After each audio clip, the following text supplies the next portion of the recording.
Welcome back, everyone. We are here with Brawlhalla, the EU Summer Championship Top 8 action heating up. I am joined by my friend here, Toast. What's up, my dude? How you doing?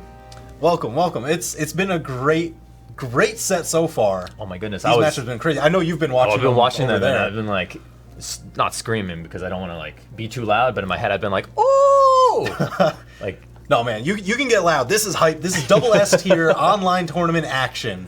1v1 right now. 1v1, and we're in the top 8 too, which is like, I mean, this is the real deal right now, folks. It doesn't get any better than this. This has been absolutely crazy. Let's take a look at the brackets here. All right. So the matches that we saw, we had Addy Mestic and ERAM moving up into top 8. Daiku and TB also moving into top 8 on the winner's side. Yes. All right, we've got that lower bracket burning through right now. People vying for their second shot at glory. And you know what? It's always, at least my favorite. I love seeing someone who was, got knocked down into that loser side of the bracket and then fights tooth and nail all the way back up into that winners finals, into that grand finals for that kind of underdog reset. And that's, I mean, for me, that's like the most exciting thing you could ever have. I love it. Yeah, that is. It shows a lot of mental fortitude. Yeah. You know, just because there are so many more matches that you need to play. Yeah. And we've seen players make that comeback before. So I'm curious to see what's going to happen today. I don't know. The winner's side, some of them have looked pretty dominating. I was watching that game, Dobrain and Daiku. I mean, that was insane. That was such a... Oh, yeah. It's such a... Oh, my gosh. Clean match. Like, just... Oh. It was absolutely great, but I think we're going to be looking at some of the continuing action that we have, and we're entering top 8 here. We've got ERAM versus Addy Mestic. We saw these two play earlier in their matches before. Addy Mestic looking incredibly strong with those gauntlets, and ERAM putting in work with Asuri, both the sword and the katars. It'll be interesting to see how that lines up, how that works out in this match between these two players. Both of them rocking that Reason Gaming tag with that beautiful avatar. So, you know, they know how each other plays. They know what potentially to expect from each other. And that's going to set us up for, all sets up for kind of interesting games. Because you know these players are getting on a whole nother level, right? They're getting in each other's heads because they know they can do that. Yeah, they know how to play together. As you mentioned, this is something that we've seen in many tournaments before. Just Reason players fighting against Reason players. They are one of the larger teams in the EU. They've been sending their players to every offline event, and they are all powerhouses. They've all won tournaments. They've all placed top 8 consistently. So this is going to be a crazy match. ERAM versus Addy Mestic. We're heading to Twilight Grove.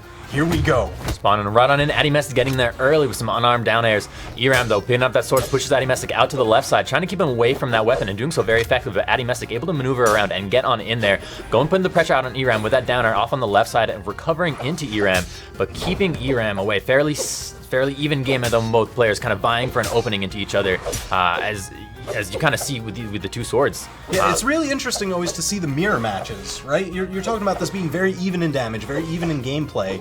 They're even playing the same weapon, those two swords, as you said.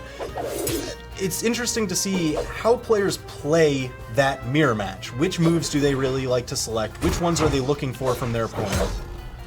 And we're seeing a similar from both players, which is, you know, just kind of this kind of standard neutral game with a sword, as they're vying to break on in. And we just saw ERAM going with that down air. Addy Mestic maneuvers himself out of it, follows up right away with that recovery. I can't stress how neck and neck these two players are right at the moment. I don't think there's chasing each other across the entire map. We've gone from the left side down across the center to the right, and again here we are on the right hand side. Addy Mestic looking to make his way back up. No! ERAM catching that side air. Will that be enough? Addy Mestic down airs into that corner, does get it pixel perfect down air. That skill and just the execution necessary to do that is so hard. And Addy Mestic recovering down here, using that dodge to get the wall touch, comes up, picking up the gauntlets. A little bit of variety here, moving away, see if Addy Mestic can get the... No. Beautiful punish by ERAM. Addy Mestic, you know, he was looking to secure that KO. He does that side signature off the side, but ERAM, always so aware, snipes him with the side air. Now Iram looking in here with his guitars, trying to build up this advantage and try and build some more difference between these two players. As you know, that first stock, you can now really capitalize on and start building your momentum in this matchup, in this game. Addy Messick, though, really having none of it, going down there into their recovery. Really nice, but Iram just gonna hang on there a little bit and try and stay in this game on this first stock. Wow, you know he's got to be looking, you know, we always talk about get that extra damage before you lose that stock. And that is exactly what Iram's been managing to do. And even a bit more! Is that going to be enough? Oh, no! I'll take that trade. I will take that trade any day. Iram was dark red. That stock was as good as gone. He traded it for one of Addy Messick's at yellow. That was the definition of worth. Definitely a worthwhile trade, and now Iram up a fresh stock here with the gauntlets, able to get in there and start getting some of these long strings that you know gauntlets are just so good for. But Iram playing such a strong game right now, trying to keep Addy Messick away, trying to keep Addy Messick from turning it around and evening it up right now, and doing a really nice job of just saying, no, you know what, those gauntlets, they're not going to touch me. Yeah, and I mean, that's the thing. He hasn't really been able to get anything going with those gauntlets, so we are back to the sword mirror match. Who do you think has been coming out for the better in this sword mirror match here? I mean, the first stock, I think for the first about 30 seconds in this game, you had it neck and neck, and then I think we saw Iram kind of get in there and be a little bit more, just able to break that guard, Addy Messick's guard a little bit more, and kind of come out just a little bit above, and I think it's shown so far in this match. Yeah, and I mean, it's again, Iram just seems very comfortable with the sword. He's so good at the side signatures. Again, we've seen that so much today, just in this top 32, top 16. It's crazy. Actually insane. That was here we go. Nice play. We got this replay. Let's take a look. Look here. Iram over here on the right side with those gauntlets, knocks Addy Messick down. Addy Messick goes up for the recovery, and Iram says, no, you know what? I have a grab cancel ready to go. Gravity cancels and catches Addy Messick and throws him down. That was so worthwhile. I mean, that just secures the lead even further, if not widening it by a great deal. Oh man, I mean, that was it. Like, that was the moment, I think, in that match where it really just clicked in there for him, you know? Oh yeah, and I mean, that's the thing. It's the wherewithal. Just seeing, okay, here's the moment. This is what I need. Yes, I'm gonna lose my stock, but it's the better off for the match. Worth it. That's tough to make sometimes, you know. A lot of players, they tunnel vision on, I need to survive. I need to not lose my stocks. Meanwhile, you know, to win the game, all they need to do is just lose their stocks. That was a nice judgment out there. Addy Messick right away with his gauntlets. Look at this string. Now finding the damage. Very nice. Do you think this has anything to do with the map pick? Yeah, you know, coming back, Mammoth is such a comfortable choice, I think. We see it a lot in tournaments. It's got these nice long walls on either side, which we haven't seen in play yet, but I'm sure that we will. But again, it's players know Mammoth. It's like home for so many of our pro players. Yeah, it's a nice big open arena. It doesn't have as many. Oh my gosh! That looked angry. That was the snappiest of gauntlet ground pounds. Just send him down, secure the stock. Addy Messick taking the lead. You know, he's been able to find success with the gauntlets here where he didn't on Twilight Grove, and I think it does have a lot to do with this being a nice open flat arena. There's not as many different platforms to run to as you have on Twilight. No, and it allows Addy Messick to kind of break through through that sword radius and get in there. Nice sig out from Iram, knocking Addy Messick out, off onto the right there, and Iram really pushing through, trying to even up this game. You know, Addy Messick selling his first stock and really capitalizing very well on it. Has Iram down into that orange area. As Iram, though, keeping it away, keeping Addy Messick away, knocking him up into the sky. Addy Messick with a weapon throw, following it up, picks it up, that weapon throw. Nice spacing option right there, pushing Iram away. I love choices like that from the players. Oh my gosh! Slam him down, bounce him up. There we go. Iram has been getting so much mileage off of Asuri's signatures today. Nothing short of astounding. Nothing short of astounding indeed, as you know, just like that, Iram has even this game. Here we go. Katars put on the damage.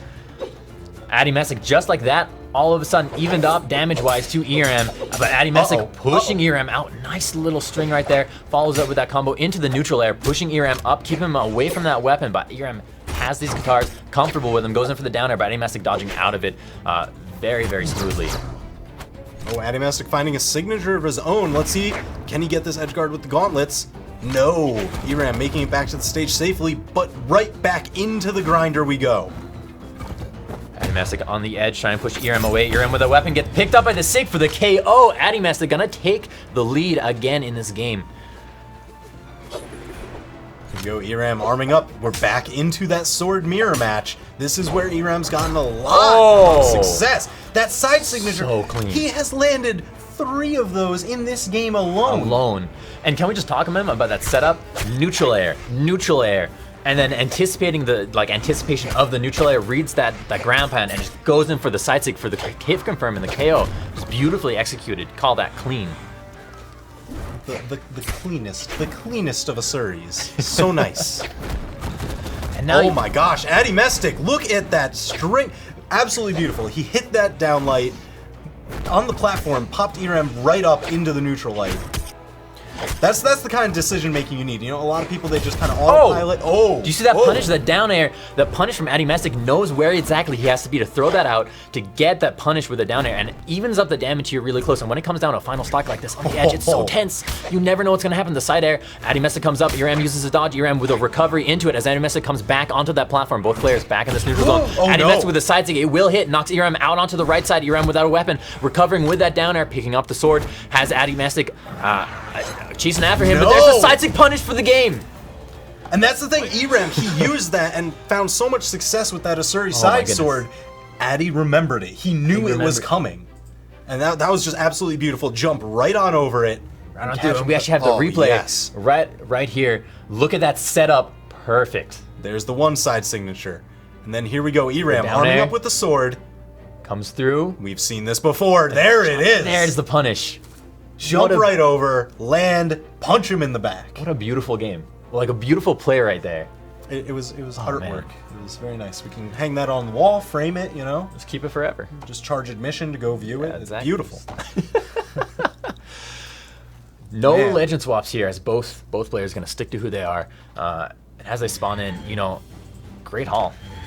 This is really interesting. I do wonder if this was kind of a change that we're seeing. You know, Adimestic, he wanted those big flat open spaces. He performed far better with the gauntlets on Mammoth Fortress, but Great Hall, not unlike Twilight Grove, there's a lot of different platforms that you can run to. And not only that, a lot of these platforms can be used just to interrupt strings and force other players to drop those strings that they're going for. And that's something I expect that we'll probably see a lot here between the two players. Oh yeah, especially as string heavy as Katars and Gauntlets are, they want to just keep on attacking. Keep on going. And you know, Adimestic picking up a little bit of momentum here, getting quite a few good hits. They're going for the ground pound to punish on the wall. ERM punishing with the ground pound his own. Both players though saying, nah, I'm not gonna hit by that ground pound, moving in through there. That's why that gauntlet ground pound, it's so scary because it's the only one that's steerable. You can fade forward or backwards. And yeah, and it's that alone, you know, makes the gauntlet ground pound maybe like the scariest move in the game for me. Yeah, I mean, it moves at like the same distance as the same speed as you just falling, but they're just chasing you. They can follow you out to the side. Maybe they call your bluff. Who knows? Who knows, but it can be very effective. But we are seeing Adimestic again using that aerial advantage of those gauntlets to keep ERM out on the right side, as ERM not going to be able to get the weapon, but the weapon from ERM very smoothly executed to knock Adimestic out of that weapon and picks up the recovery. There it is. Just the tip of it for that KO off the top of the map. That was really nice. You know, it's that spacing. We saw him try and escape towards the top, but that sword recovery, it covers so much distance, and ERM just knew. ERM just knew. And now ERM looking to try and build this advantage, but Adimestic doesn't want to allow ERM to get in there. ERM picking up a side light into a down air. I'm curious if we're gonna. Oh my gosh, the damage! ERM, please! These Katars! How quickly did he go from white to red? I mean, that was a beautiful play. You see players go for that all the time, but that one-man black hole is kind of how I think of it. It's so difficult to pull off, and you just got to get the perfect storm of situations and just control of your player to make it happen. You know, it's Katars. They like to do that little aerial half pipe. Yeah, you know? They just aerial half pipe. Dive you up, dive you down. It's beautiful. That's fantastic. Adimestic in the red, and the recovery from ERM keeping Addy out from getting the wall touch. There it is. This match is really running away from Adimestic. He managed to get the KO there, but look how deeply damaged he is. Up in that top right corner, maroon even. Oh, and ERM ready with that unarmed recovery to just knock Adimestic down to his final stock. Clean stocks either way. This is reminiscent almost of that last game. Yeah, I mean, that's ERAM, I was kind of wondering if he was going to make a trade, that one stock for a very low damage of Adimestic stock, but he didn't even need to. He's just been piling on these strings, putting on a clinic with these Katars. And you know, he has Adimestic on the wall right now. Scary place to be, even if you have Gauntless. Katars can do a lot there. Oh no. Nice of that small jump over that Sig. Beautifully done by ERAM. But Adimestic, you know, in here, putting the damage on What ERAM. a dodge! Oh, it's a tense game at the moment.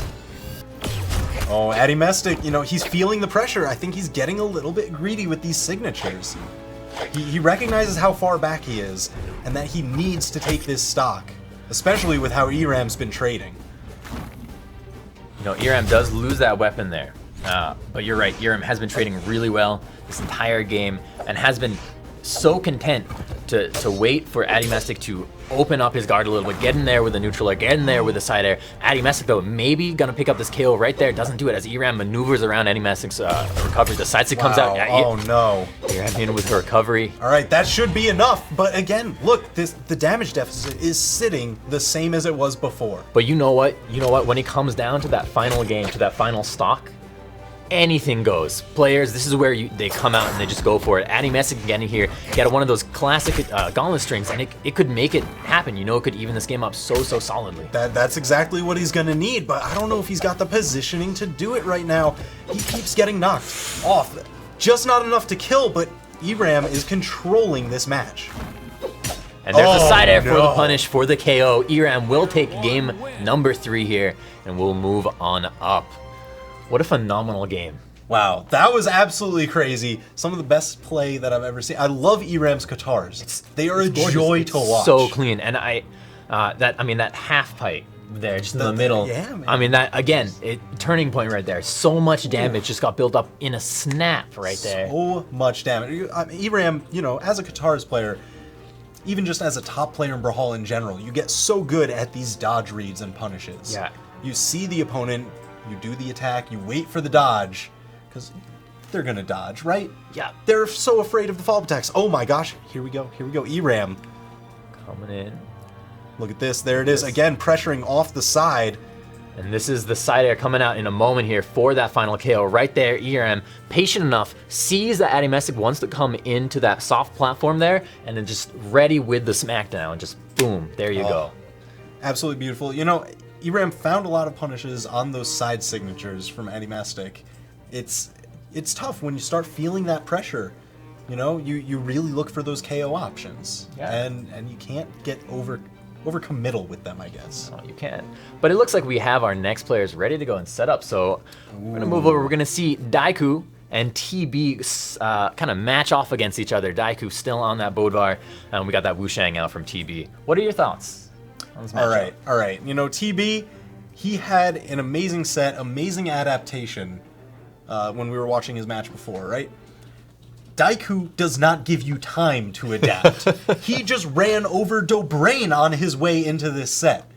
So I'm expecting fast, aggressive from Daiku right out the gate. I want to see this first KO in 30 seconds. Let's go, Daiku. Bring it back, yeah, right?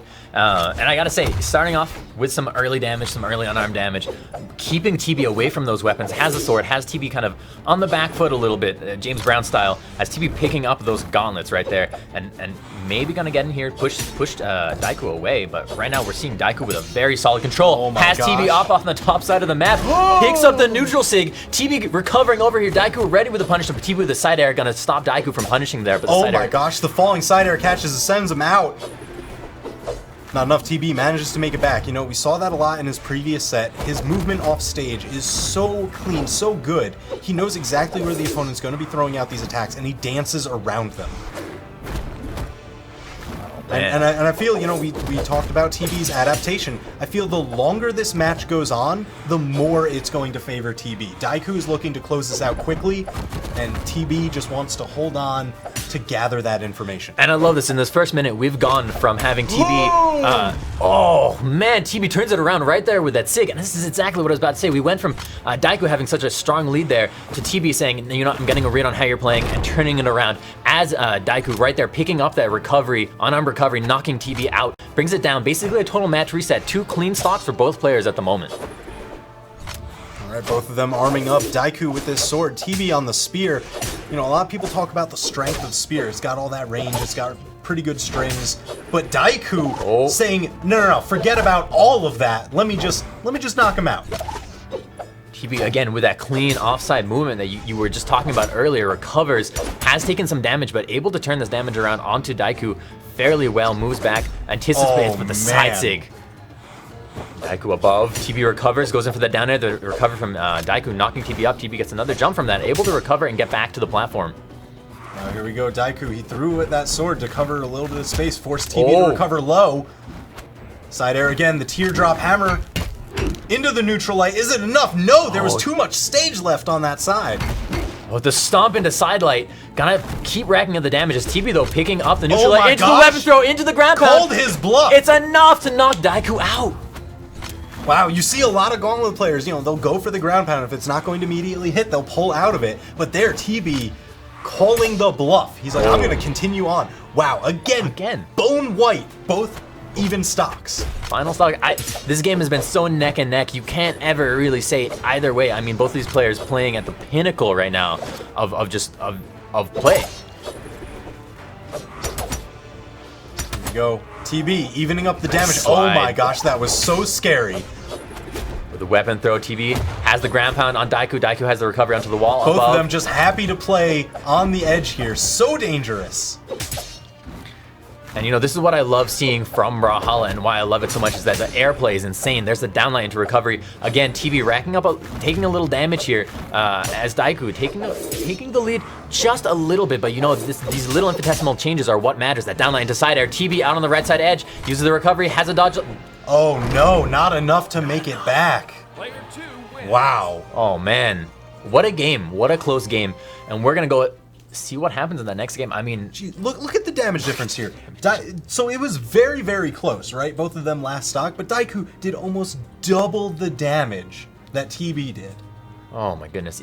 But And that is just the consistent punishes time and again. Even if it's not enough for like knocking out or setting up an edge guard, just extra damage. But it also speaks, you know, because TB was able to get in there, get 2 stocks off of Daiku. Oh yeah. To just and survive so much damage. Just how clean TB's playstyle is, and how much he's able to get in there, take that punishment, and turn it around and keep going. Yeah, and you know, I like seeing this character change, because TB, we were talking about his adaptation, and I think this is something that he's consciously thinking about right now. Let's shift out that spear, get the blasters in there. We want that extra range. Daiku, he's really good at maintaining that space just outside of, you know, wherever I can throw out hitboxes. And if you can push that range just a little bit further, I think we're gonna see TB control this match more. Seeing TB here hold, you know, get those guns after Daiku had a pretty nice and solid hold on him, getting a lot of early damage there in the early game, and has his hammer now, and you know, using a lot of neutrals, but TB using that spacing that guns provide you, just keep pushing Daiku out, keep pushing Daiku away, and there's a sig coming on. And again, Daiku looking for a way into TB's defense, picks up that neutral light, and picking up that sword goes straight into that side light, but again, as TB above Daiku here with a grab. Oh my gosh. That's what we were looking for. TB controlling with that gun spacing. So much damage poured on.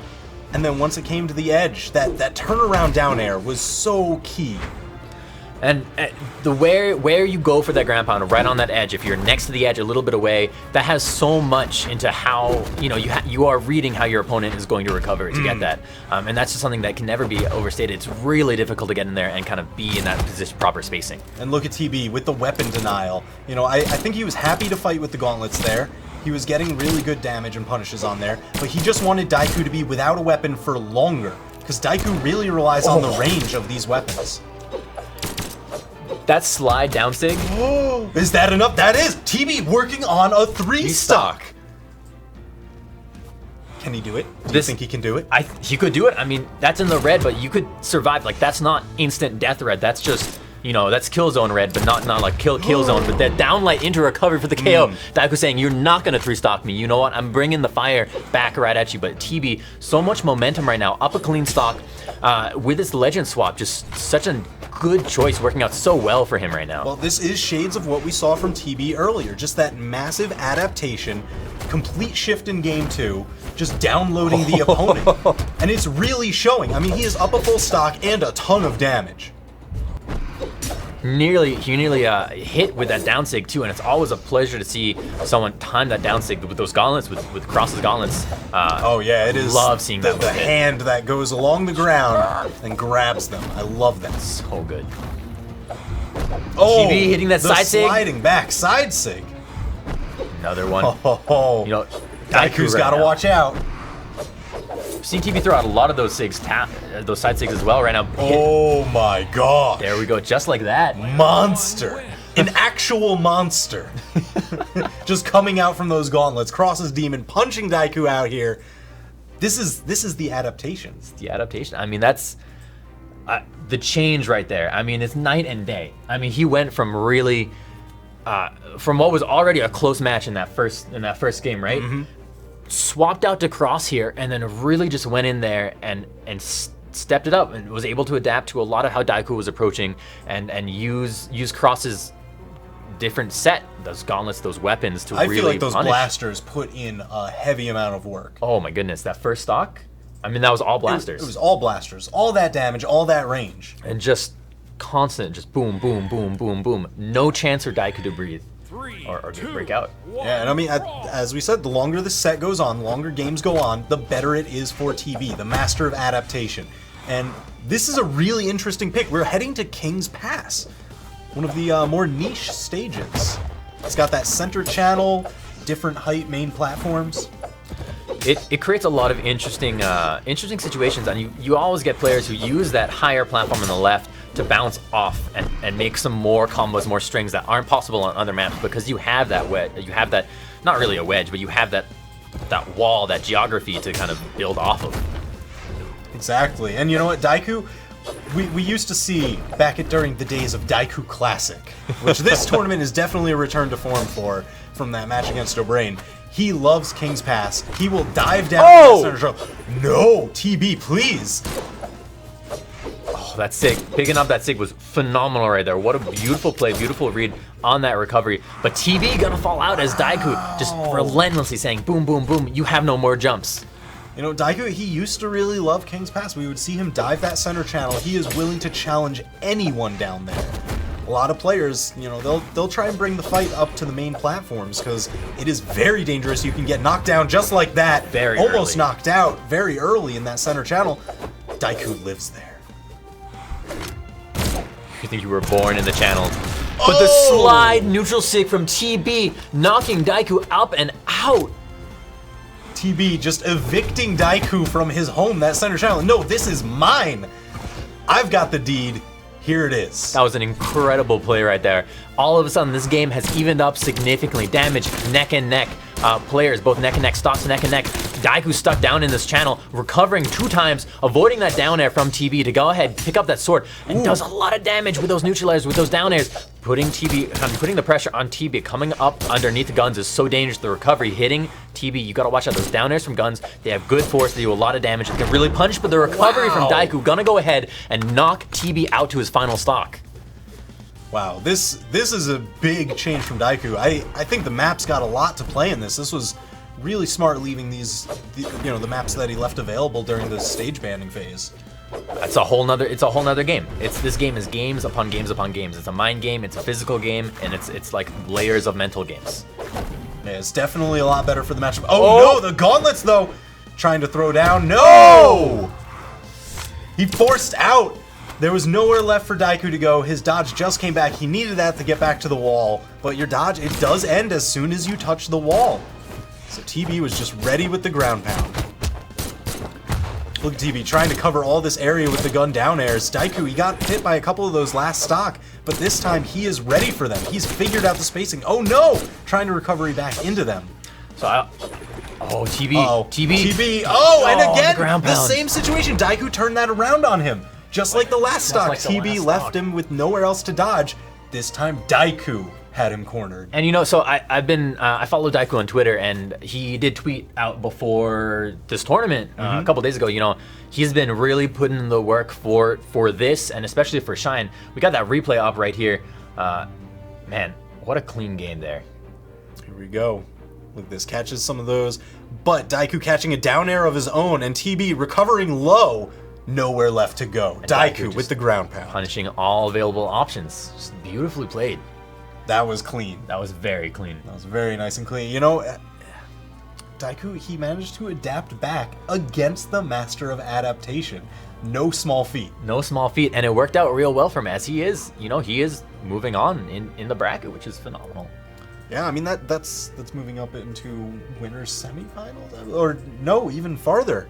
Jeez, look at these. Look at this bracket. Yeah, so that's moving him into winners finals. into winners finals, which, oh my gosh. I mean, that puts him in a really good place for the rest of this you know, tournament. we've been talking about how volatile of a region that EU is, and seeing the old guard Daiku in a return to form, this is something else. Something else. I mean, he's been playing both sets what we've seen him play today have just been on point. They've been so clean.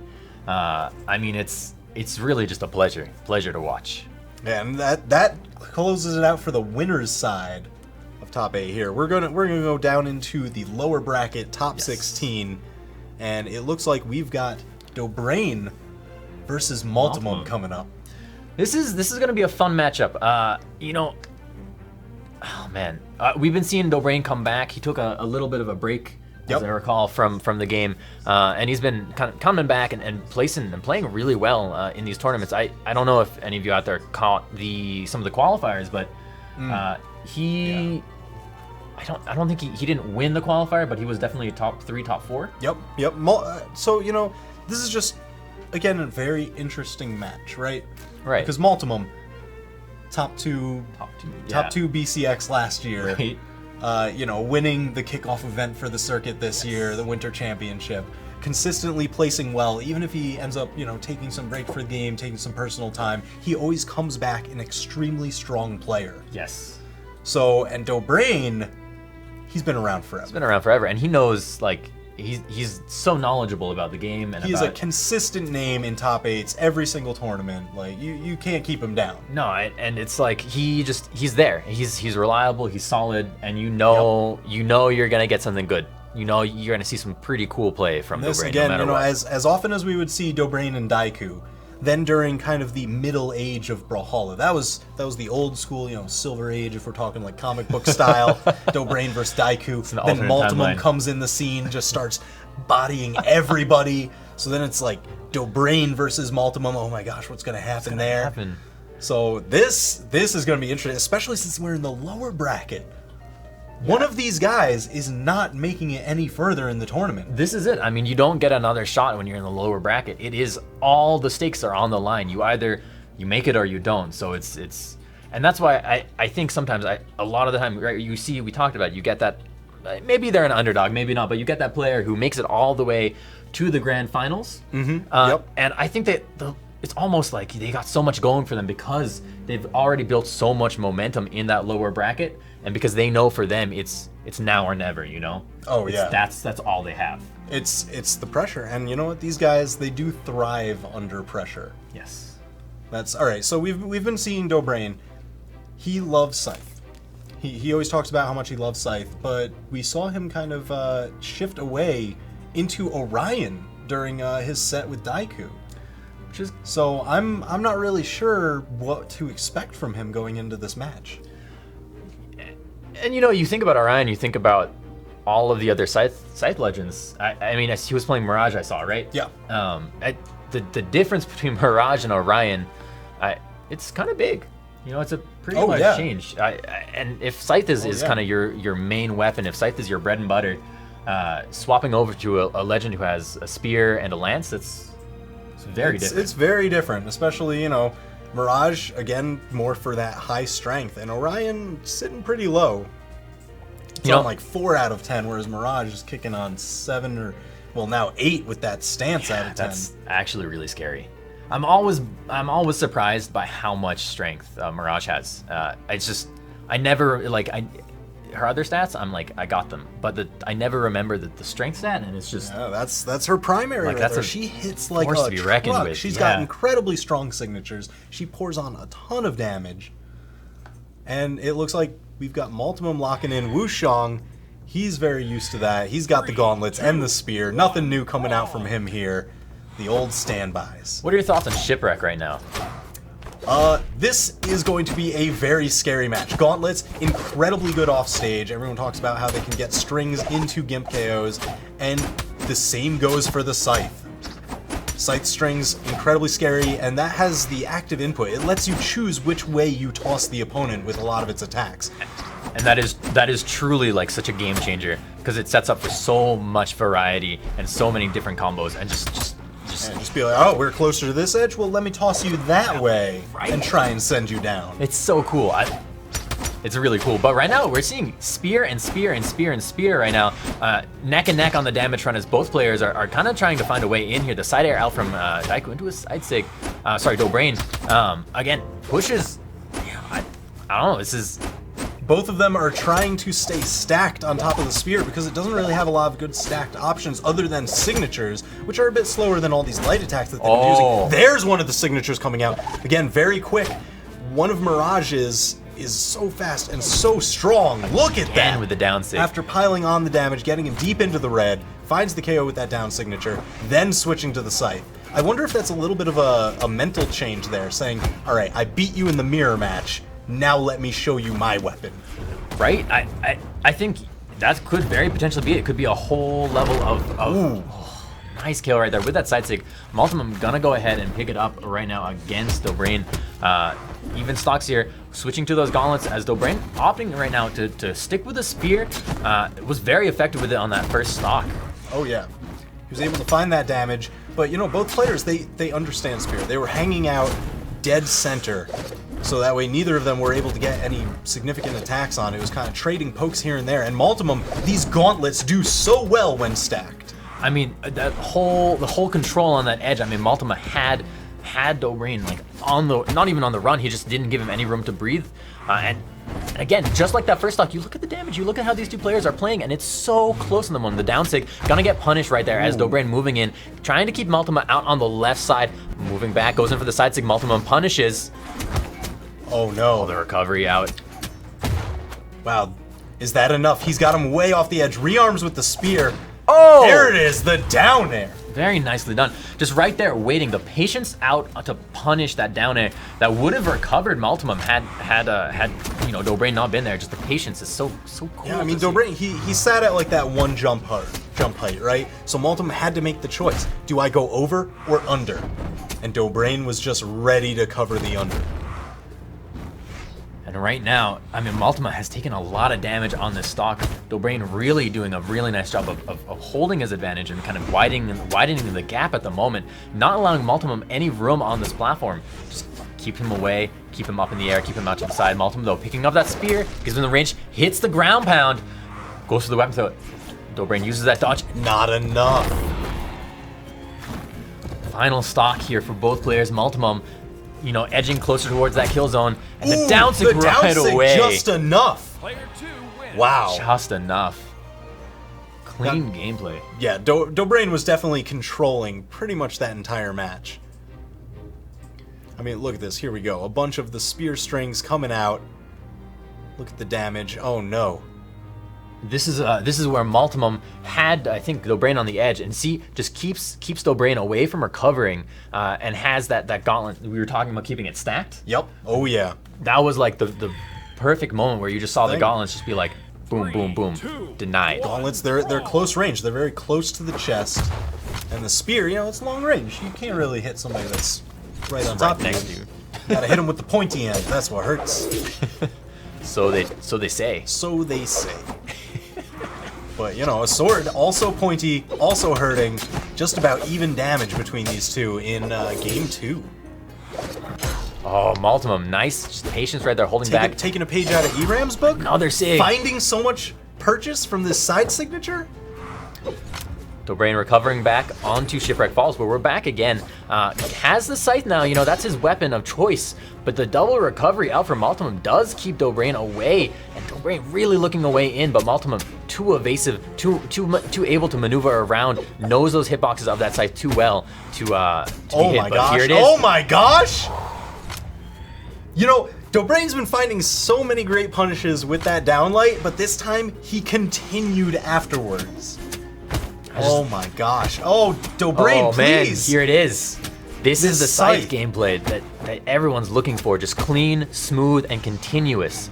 You know, it denies the opponent, and it dishes out damage at the same time. Yeah, just keep alternating which side they're on. Just throw them left and right. Ragdoll for the damage. There we go, Dobrain. Yep, finds his way back, but Maltimum with the pursuit. That was great. He knew Dobrain was going to be dodging in towards the stage, try and get away, try and create a bit of distance. Not going to let him. The reads from both of these players have just been on point in this set so far. 2 stocks right now. Dobrain with the spear, looking to find an opening. Maltimum saying no, having the kind of... words are hard, man. The down sig, though, from Dobrain. Again, the down sig. Again, another one. Dobrain, I tell you, you know, he's been looking for this space denial. Because every time that Maltimum was able to get in close, Dobrain's there with a nice scythe string. And then when he tries to hang out just outside the light attack range, there's the signature to close the gap. But you know, Maltimum figuring out a little bit something about how to do some good damage here. We just saw him has not taken a lot of damage so far on his final stock and has managed to dish out so much right now onto Dobrain. Has him in the kill percentage, 1 or 2 sigs away from potentially picking up that KO and evening it down to an even stock match. Oh god, always scared when that sig comes running for you. Downlight into downlight. The different enders that are available there. God, that recovery. Maltimum keeping Dobrain here away. Has that sword. Maybe a recovery. Downlight into recovery. Dobrain not having it. Gonna survive. He's looking to push Maltimum into the red before going down himself. Let's see if he can make that promise. There we go. Orange, that's good enough. That's a solid lead. It's a very solid lead as we are 3 minutes right now into this match. Maltimum with a weapon advantage. Dobrain getting in there, picking up that scythe, his bread and butter scythe right now. It's close. If he can get in there, a couple of scythe strings will even this game up so quickly. Side air catch. Looking for the edge guard. Oh, Maltimum back on stage with these Katars. There's the damage. There's the dodge reads we're looking for. Got a neutral leg. Gonna see try and follow up in the down sig. Oh no! The down sigs have been brutal this entire time. I mean, those down sigs. You mentioned it earlier. They come out so fast. Oh yeah. Oh yeah. And I mean, you know, Spear, since it doesn't really have stacked options, that's where you need the signature kits to cover it. We're gonna see it coming up here. You know, Maltimum, when Dobrain's got, you know, the scythe has very unique hitboxes, very difficult attacks to land, but the spear here doesn't cover stacked, so Maltimum is looking to get in there, and Dobrain just covers it with that signature every single time. But you know, I gotta give like mad shoutouts to both these players, but also especially to Maltimum, whose guitar play. Oh my gosh! I mean, so often we saw in that set he was able to get in there and just build the damage up and get the damage out and just keep on going. I mean, we saw it a little bit in that game. I think it was he was on his final stock. Yep. Oh yeah, he was able to use those guitars, build the damage that he needed to get the stock comeback. Right. Unfortunately, Dobrain was able to just edge it out a little bit. But you know, it's like that kind of play and staying calm and collected when you are on that final stock, able to get in there and just dish it out. Yeah. I mean, that's so good. That's so strong, and that's Maltimum, one of the greater circuit point holders at the moment for the EU region. So, you know, he picks up a great number again here for making it this far. Yes. But looks like we are going to be... Actually, let's take a look at that bracket. How far did he make it? Where are we looking here? Oh, man, look at that top 8 filling out. Winners finals, we got ERAM and Daiku. And then we've got TB sitting in top 8. Stimpy sitting over there as well. Dobrain's Lockstreet are going to fight. And the winner of that will move on against Addy Mestic. And you know, that's what we're going to see right now. We're going to see that same Mirage choice with that terrifying power out here from the Mirage. We'll see that in a moment. And I expect, I mean, Zaloxari I know plays a lot of Ember, but I think he's been picking up Sir Roland lately as well. Yeah, I mean, we were talking about that before during his match. He had those two classic characters, right? Sir Roland and Ember. That's usually what he would put on his stream. That's what his stream overlays all were. Right. He's, he's from the UK. He's got to play the knight. It just makes sense. It makes sense. And those two players, those two legends are not like polar opposites, but I mean, Ember is a 3 defense legend, all about quick, being brutal and relentless, and not getting hit, because if you get hit, you don't have a lot of... Right. Whenever Ember's involved, there's a lot of damage. Whether she's dealing it or taking it, there's just a lot of damage everywhere. Yes. And then Sir Roland, he's sitting pretty on his base stance with 8 defense. Yeah, he is a tank. So I wonder if, Zaloxari thought about, hey, I have these to cover different matchups, or if he just likes the aesthetics. Wouldn't put it past him. I mean, either way, both scary legends and in the right hands, and Zaloxari has those hands. We actually saw this from him before, where he starts out with Sir Roland, and then he has the Pocket Ember that he can switch to. I do kind of wonder if, he's looking for any reads that he can get on his opponent, anything that he can pick up in their tendencies, their habits, their matchups, and uses that defense to get a prolonged look at the opponent so he can capitalize with Ember. Yeah, I think that's a really good point. And then also, I think also, if you're playing someone who has 8 force, you don't want to have, you don't want to have, not a lot of recourse if you get hit. And I think, Sir Roland gives a little bit more breathing room to maneuver around and take some punishment, which the recovery right now out from Dobrain. Oh my gosh. Zaloxari doesn't have the jumps. Enough. The dodge was out. He didn't have it available to make it back to the wall there. I mean, that whole stock, we were seeing Dobrain just kind of take the reins a little bit and take the lead. Zaloxari looking to turn it back. They're picking up that down sig, and does have Dobrain in the red. And another down sig. Powerful move. That's what we saw from him before. He makes great use of Roland's signatures, gets so much mileage off of them. He uses more signatures than almost any other player I see. There's a smooth grab cancel right there. Dobrain does get the wall touch, using that down air to get to the very base, picking up that recovery into ground pound unarmed on Zaloxari. Keeps him onto the right side of the platform, gives him some room to pick up that weapon. And there's Dobrain putting on the damage with the spear. Not enough though. Zaloxari turning it around with the sword recovery, evens up the stocks. And you know what? Sir Roland in that deep yellow, light orange, not too bad. Not too bad at all. You can really, on these higher defense legends, you can really take a beating and just hang on tight in there. Weapon throw. We're going to see a follow-up with the chase dodge to pick the weapon back up, but Dobrain coming in from above with that down air, throws Zaloxari out to the right side, moving back, being a little bit patient, waiting for Zaloxari to come in and find an opening, but Zaloxari with the unarmed play right now, doing a good amount of damage. Yeah, that's something we see from him fairly often now. He rotates weapons rapidly, he throws them a lot, he uses them to break neutral, and he's more than happy to fight unarmed for a while. And there's no... I mean, like, fighting unarmed is such a... The unarmed kit is so strong, too, especially if you know how to get in there and use it to its fullest extent. Oh my gosh. Oh my gosh! Yes! Zaloxari, he loves those signatures, and he is a surgeon with them. I mean, that was so clean right there. As Zaloxari has taken the game lead up, still on that second stock. Gonna lose it right there as Dobrain ready with that. I think it was another down sig, right? Yeah, oh yeah. Man, and we're basically to a reset here as they're both on one fresh stock. Man, this match has been crazy close. Zaloxari putting up a great fight against Dobrain here. I don't know if a lot of people would have had this in their fantasy picks, but Zaloxari today has been insane. He's been playing really, really well. And right now, outspacing Dobrain just a little bit, using the kind of the large hitboxes of those neutral layers with that lance to kind of push Dobrain away and deny him any kind of entrance to that weapon. And we did see Zaloxari say, Dobrain, you don't get to have a scythe if you want it. I'm gonna take it. I'm gonna take a sword, which I think this game so far we've seen him be a little bit more able to break the defense of Dobrain with the sword a little more than the lance. Oh yeah, absolutely. And I mean, it has a lot to do with those different sword signatures. He gets to dictate the range a bit more than Dobrain does with the spear lights. Absolutely. Close game right now. Final stock here for both players. Oh! There it is. Downlight into recovery. That's going to close it out. Oh, man. And then following it up, yeah, that was so close. And they are ready. These players are ready to just jump right on into the next match. Roll right into it. Zaloxery, again, sticking with Roland. He says, you know what? That match was so close. I definitely could have closed that out. He's going right back to it.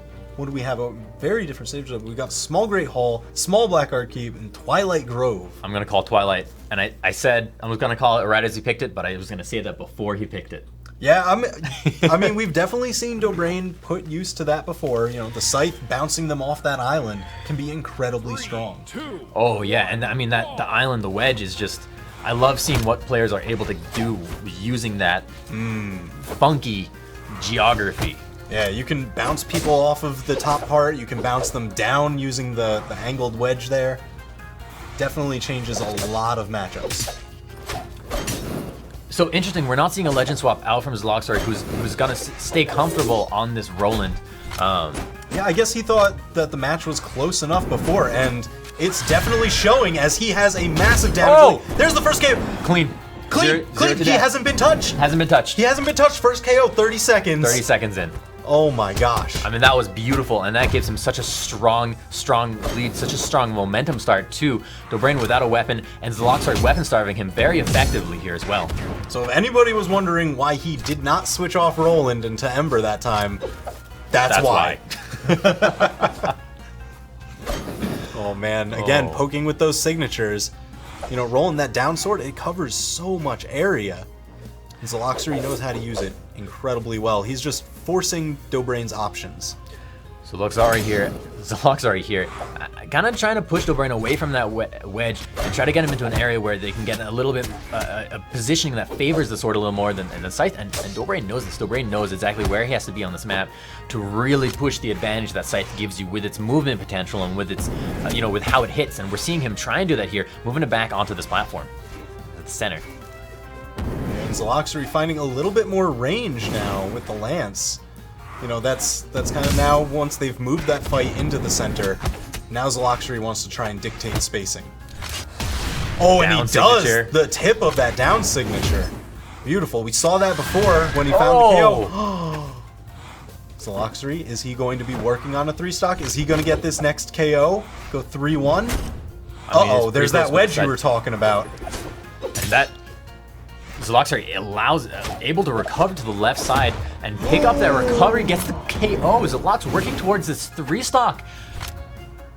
You know, Zaloxery is down a match in this best of 3 right now, but really fighting to take it out. Finding the KO, but again, still back a full stock. This is a complete turnaround from the previous match.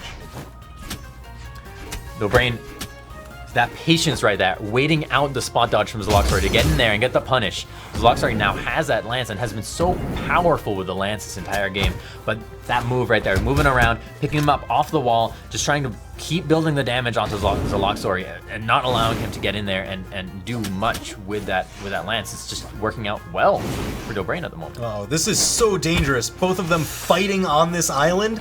I think that's why Dobrain wants to force the fight over here. He knows with the scythe he can use those turnaround attacks, throw Zaloxery towards the edge. It's so dangerous. That's why I'm happy to see this fight go back towards the main platform. This is definitely going to serve Zaloxery a lot better. So you're going in for another one of those classic, those emblematic down signatures there. Picks up the sidelight into recovery and has Dobrain here on the air. Dobrain recovers out to the right side of the wedge. Zaloxery without a weapon at the moment. There's the sidelight. Picking up the sword, Zaloxery moving back, knows he doesn't have to, just had to hit a little more damage on Dobrain if he wants to take this. Dobrain moves in, that sidelight after that down sig, ready for the approach from Dobrain. Dobrain moving up, has that scythe. Zaloxery out on the right side, and like we were saying earlier, it's so dangerous if you're on the right side there against Scythe, because the Scythe can pull you and just throw you. Exactly, and I mean, it doesn't even really matter. You don't have to be that high of a damage to get knocked out over there. So I think that's going to be probably a key game plan of Dobrain's as this match moves on. Right now, he's just looking to secure this KO at high damage. Did he just dodge through that side sig? No, he didn't, because that side sig has like a null zone right in the middle. Yep. Zaloxery again using these weapon tosses just to kind of force options out. Nice weapon throw. And And, Dobrain going in for those down signatures. They come out quick. They have a lot of force. And the side sig perfectly spaced right there to knock Zaloxari down to his final stock here. And here we go. Yep, there it is. Dobrain going over to the island. He wants this turnaround scythe kill. He recognizes how damaged he is. I mean, this is a very high-risk play right now, because he could take out Zaloxari at low damage by kicking him into that close edge. But he's so damaged himself, Zaloxari would only have to tap him. Oh, this could be it. Zaloxari knocking him out. And like you were saying, high risk, high reward. Yep. And I like that Zaloxari, not afraid. He's like, all right, if you want to chill out there, I'm going to go rearm so that way I have something with longer range that I can throw at you maybe. Just let me dictate this fight. And you got to watch out. And what Dobrain's doing, which is actually phenomenal, is that wall slip does come into a play in effect if you're not careful. Oh, yeah. And Dobrain has been so careful about getting up there, doing a little damage. Oh, this could be it. Uh-oh. Oh, my gosh. That was so scary, especially with the lance down. Oh, no! Dobrain, again, he wanted to hang out near that edge, but that is so dangerous if he just got tapped just like that with the side air. That is it. We're cutting out to this replay here, and this is the point that we saw Zaloxari go ahead and take that lead on Dobrain. Yep, there's that side air, gets back to the edge, looking for the KO, finds it with the uppercut. Just ready, just sees where he's moving, and is just right there to go boom, up and so out. Clean, using the weapon toss and the unarmed side air to force Dobrain to go high. Stunning. So stunning. So stunning. Sparkle, sparkle. Well, I mean, it's the Summer Championships. Yeah, where's our sunglasses? We need to just like pop those on. So bright and brilliant. Yeah. Zaloxari. Oh my gosh. We're actually back on Twilight Grove here. Ooh. Same legends, same stances. Same legends, same stances, same stage. Dobrain just wants to run it back. Run it back. I mean, 3, 2, anything goes at this point, you guys, y'all out there. Anything goes. I mean, that last game came down to that final stock, and it could have gone in either player's favor. Yeah, Dobrain, I mean, he did a great job bringing it back. He was down 3 stocks to 1, but he brought it in insanely close, and he had a strategy to bring that in even closer with that right-hand side, just tossing him off back with the scythe, but very risky. And we're seeing Dobrain take an early damage lead right now, being able to use the kind of the spacing on Spear, but really nice turnaround from Zaloxari, picking up the lance, throwing it out after, getting in some good damage on Dobrain, turning around Dobrain with a side sig though, throws it in, Zaloxari recovering out to the left side, Dobrain moving in through, looking to pick up that weapon, no, going unarmed instead, and that knocks Zaloxari away as he's safely able to pick up the scythe. Yeah, we've seen that from Zaloxari before, right? Every time that he gets knocked off the wedge and ends up bouncing towards the underneath of the stage, he's just like, all right, I'll just continue with it. I'll wrap back around. Yeah. So right now, I mean, we're looking at these two players. They both have pretty much even damage. We've seen them play before. What do you think is going to happen? I think Dobrain's just going to take it. He's just going to side sig at the right time, knock out Zaloxari, easy for a stock, am I right? Oh man, perfect timing there. As Zaloxari coming in here with that sword. I don't know, I really think Zaloxari is going to even out this stock before he takes too much damage. He's been finding the KOs when he needs them. He's not unafraid to fight unarmed. Saw a nice clash there, kind of knocking them both back into the neutral game. Zaloxari with the down sig, Dobrain with the perfectly spaced dodge, but there's the recovery. Wow. No, it was a side sig, right? Neutral sig? No, it was side light into recovery. You were right. Was it side light into recovery? Yeah, just so fast because Zaloxari was like, this is definitely going to hit. I'm definitely going to get the recovery afterwards. Just knock him out. Oh, and see that nice, that double dodge through into that neutral light to just kind of start pushing the advantage and pushing the momentum to build the damage. Ooh, Dobrain now ready for those down signatures. He's chain dodging through and punishing them from the back end. Oh my gosh. That was so close to scoring that early KO for Dobrain. And I mean, Dobrain read that Zaloxari was gonna dodge into him stacked and just threw out that move, and just it does so much force, and that's such a clean read from Dobrain. Ooh, and that down signature. Zaloxari, he's been playing unarmed a lot. He loves the unarmed kit, and he's very favorable for doing dive kicks to get in. Dobrain knew that. He was watching for it. He hit that down signature. She shrinks into the sand there to get away from the dive kick, and then springs out for the KO. 2-to-1 stocks at the moment. Zaloxori here on the back foot on this final stock, going in for that down sig, follows up with a sidelight, which knocks Dobrain away, but Dobrain so patient in his approach, moving just in front of Zaloxori to bait out an approach and then go in there for the punish. And it's working out really well for him as he's building up the damage onto Zaloxori. I mean, they're basically even except Zaloxori down that stock. Now without a weapon, going in for that dive kick like you said before, he does like to approach using that way, and Dobrain knows that. Ooh, side lane to the recovery, a little bit slow on the follow-up there, though. Oh my gosh, off the wedge, but Zaloxori not out yet. Look at that! Look at that lance recovery. You can charge it, and the longer you charge it, the farther it goes. But the more it's telegraphed and the bigger it makes an opening for punishment for your opponent. And Zaloxori's spacing with where he started it was perfect to punish the ground pound. I mean, that interrupt was off the wedge? That was beautiful. That was stunning. I mean, that was a slide neutral sig off the wedge for the KO on the bottom of the screen. Zaloxori taking it down to the final stock. Oh my gosh, and there's that defense in play. He is not out yet. Oh, but Dobrain. Those down signatures, he just knows. People want to get in on the spear. They want to use that dead space where they can attack opponents that are stacked with them. But that signature covers it perfectly. It's the perfect cover. And look at here at this replay we got here. There it is. Send him off the side. He moves in. Dobrain sets up. Boom. Beautiful. Beautiful. Done. Absolutely beautiful. Like, as you said, work of art. Just frame it, put it on the wall. It's absolutely wonderful. Man, this action during the Summer Championship has been insane. Incredible. Some of the best play I have seen in a long time. This is, I mean, it's double S tier event. I mean, it is the most circuit points action. Yeah. This is the last online double S tier event heading towards the World Championship. And so this is the last chance for a lot of these players to pick up some points. I was gonna say, like, this for a lot of players is what decides whether or not they're in that top group that gets invited out to BCX. Exactly. Or if they're gonna have to fight their way through the BCX Open for those wild card slots. Which, I mean, that's a little scary for me too to think about. I mean, oh yeah.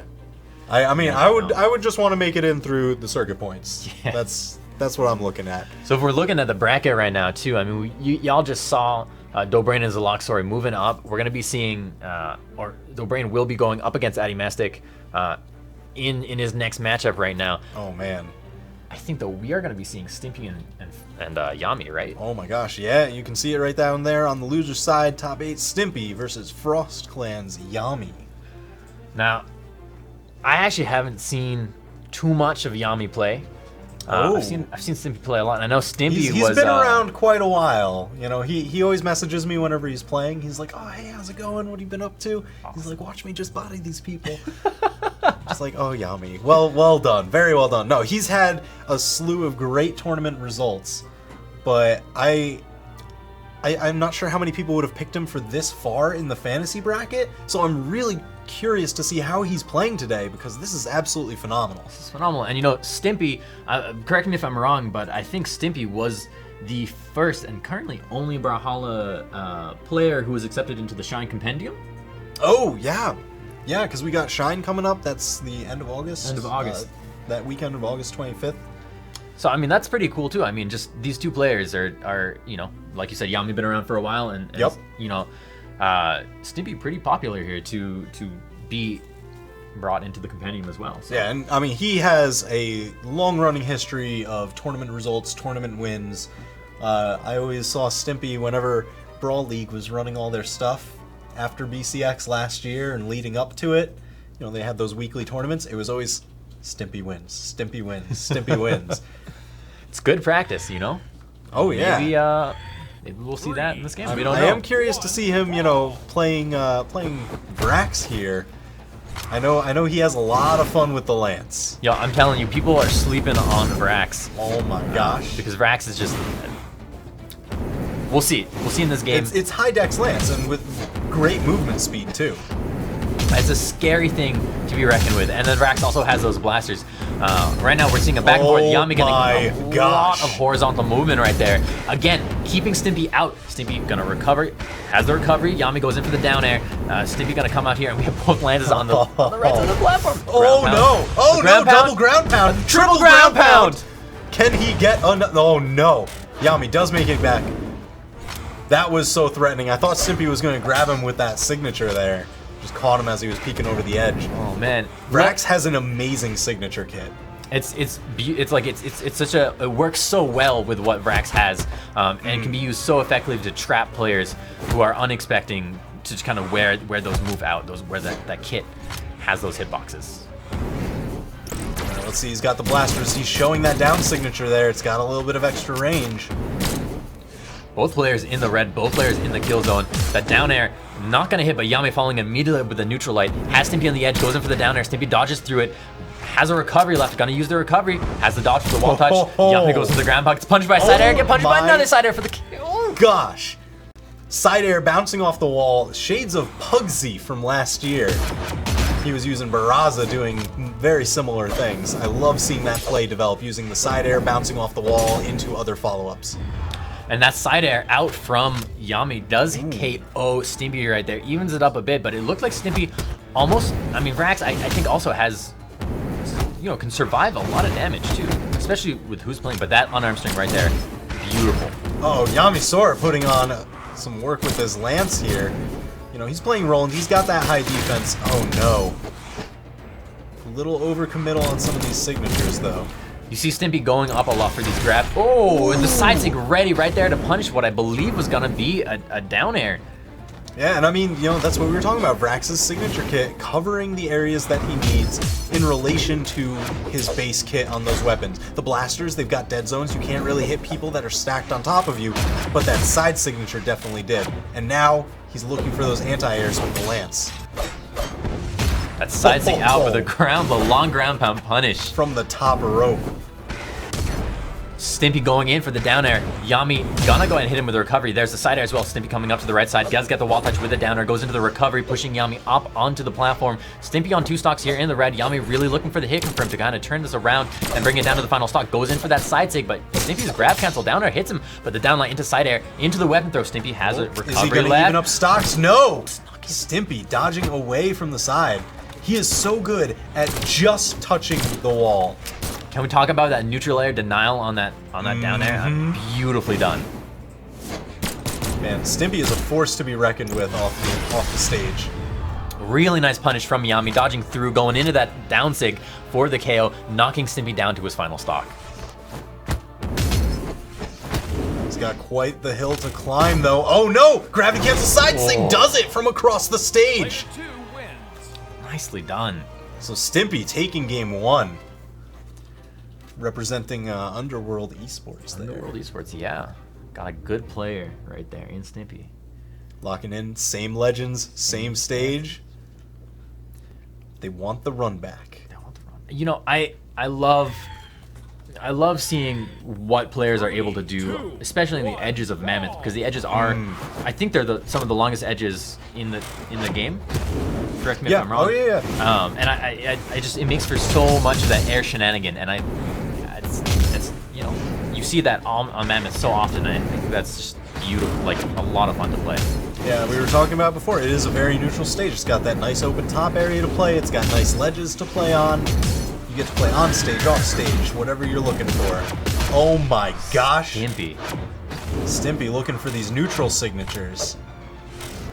Going in for a lot of those, my those gosh. too. He might be feeling himself a little bit too hard. Yemi smacking him back for it. Holds back. Oh my gosh. Goes in for the down air, confirms the KO. My gosh. I want to point out that Yami there moved back to make Stimpy believe that he was going to go back to weapon guard, and Stimpy changed his recovery, it looked like. And Yami was like, psych, no, I'm in, and then confirmed the KO, set that up at the start of the KO confirmed. Beautiful showcase of the mind games involved. Stimpy pushing Yami out to the right side with those side airs and picks up the recovery, gets the KO, 2 stocks, both players. Man, oh man. You know, that's the thing, the Lance, it has really good diagonals that it can cover, but anything that is like straight up or straight down, it can have a little bit of difficulty with, because it's ground pound, although very strong and very good, it's not that fast. And that does allow, you know, opponents who know that to get in there in those vertical angles and just really, you know. Yeah, I mean, that's how Stimpy cleaned it up with that Blaster's recovery last stock. Oh, yeah. Now, both Lance players here vying for an entrance. Yami knows that Stimpy is in the red. Yami really wants this KO. Hits the down air. It's another down air. What a punish. The down air chain right there. Stimpy goes in for the side air for the ground pound right there, ready to pick up that KO. He knew that Stimpy had nowhere left to go. He was able to make it back. Sure, he can cover that distance, but he had to come back to that wall. Stimpy moving back, trying to get to that sweet spot with those gun hitboxes. Yami saying, "No, you know what? I'm gonna go into your null zones and just kind of and get the punish on you." Oh my gosh. I love this. Yami just slightly outspacing those blasters and then using the Lance's movement options to punish it. That's why Stimpy's got to shift over to this Lance, and it's not working out for him right now. And yeah, I mean, Stimpy's in the red here as Yami taking game 2 right now. Game 2 kind of by storm with a really strong lead up, basically a whole stock at the moment. The ground pound. That was so scary, but that's going to close it out. Yami two-stocking Stimpy in game 2 ties up the set. Brings us to a game 3 of this best of 3. Oh, man. Check out this replay over here as well as Yami pulls back here for that first stock, goes in for that side sig, moving in. There it was. As you said, the fade back for the, maybe I'm going to guard this weapon. No, never mind. Secure the KO. And that's just such clean, like, mind gameplay, you know? The mind games, man. Mind games. That's what it's all about. You got to read your opponent. You got to get inside their head, think what they're thinking, answer accordingly. Yeah. Oh, yeah. And we'll see if maybe Stimpy's going to get a legend swap here. Ah, Orion. Ooh, okay. Sticking with the Lance. I know he absolutely loves Lance.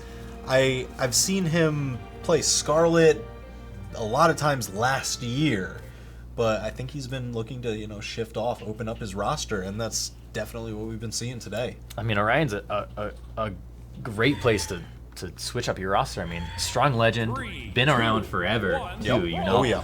And Lance and Spear are both just such fun weapons to play.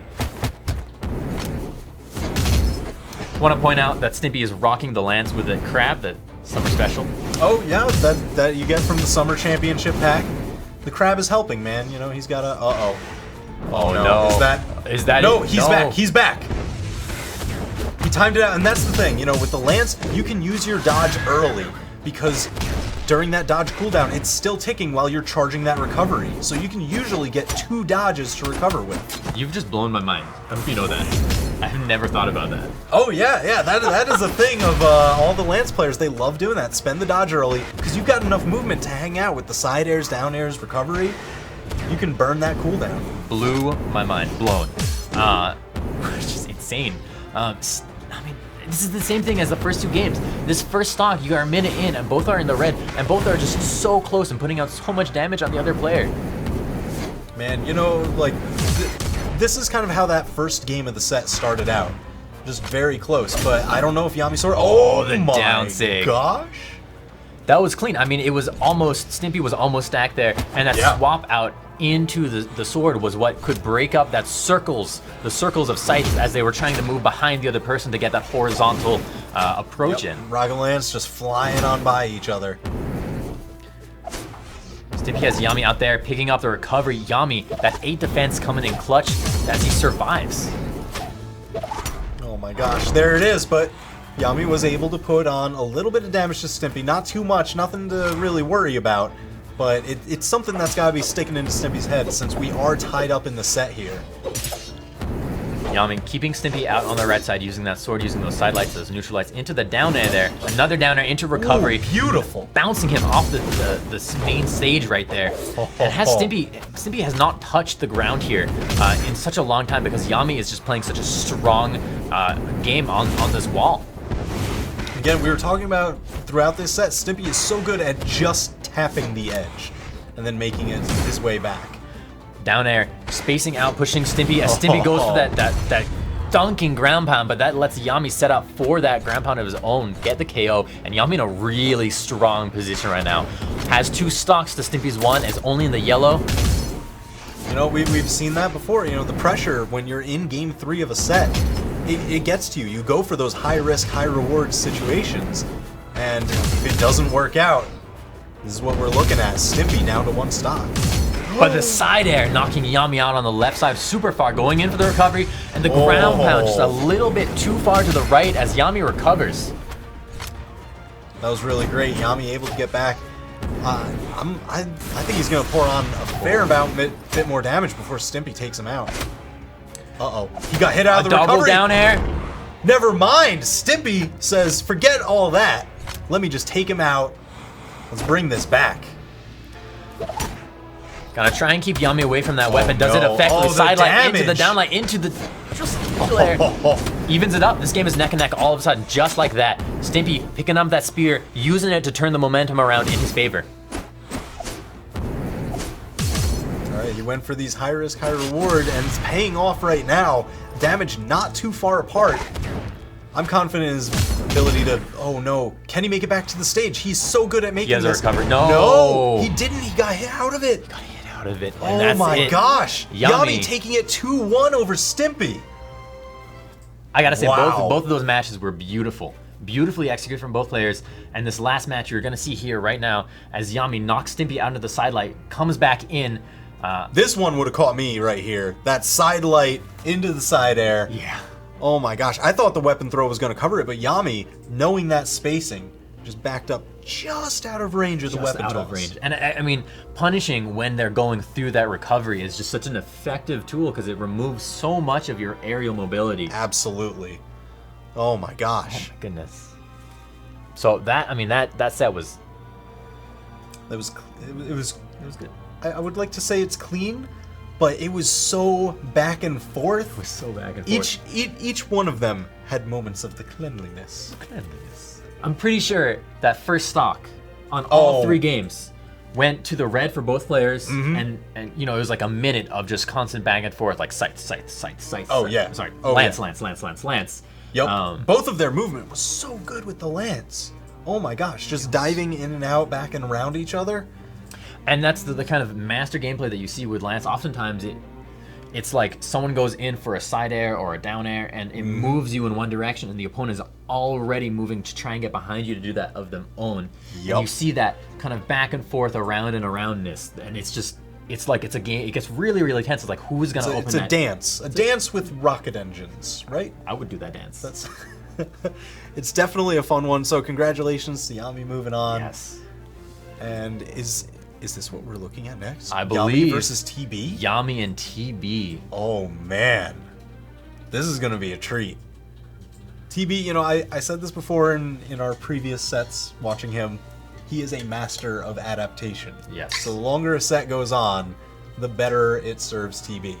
Oh yeah, and I mean we saw that in his set against Daiku, I think it was. Especially in those first couple games, he really was able to turn it around in his favor until, you know, Daiku knocked him into the losers bracket. Right. We saw a lot of that adaptation early on in those games. I mean, you have to imagine, at this point in the tournament, he was watching that game of Yamisora just previously. I mean, again, early game, first 15 seconds, hard to say what's happening as both players are figuring out, but the ground pound, TB with the recovery, ground All right, pound, he got that touched, wall he's touch, touched, he's all right. I love seeing that weapon throw up to try and, you know, knock out a ground pound, deny a ground pound, give yourself a little more room to recover from the player. It's Man. That's such a clever thing that all these players have been doing.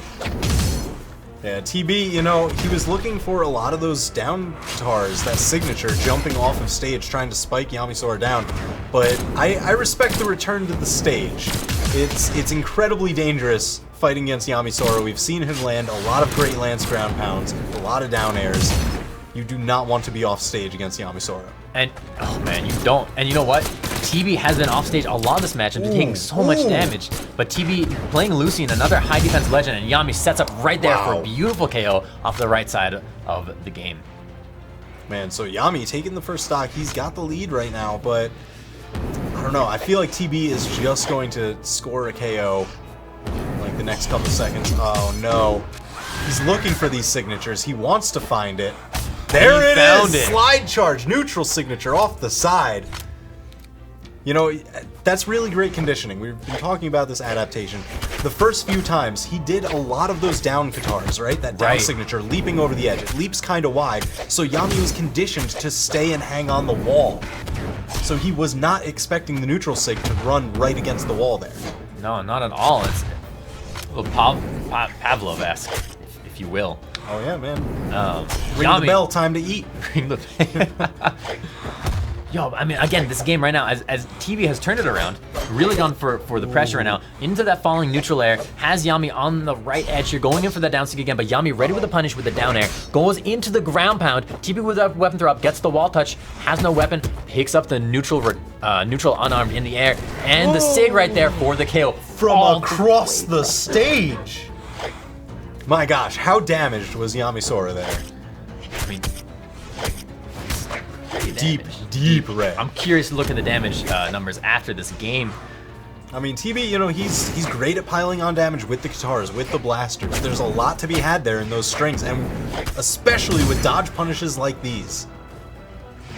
Yami moving back. Whoa.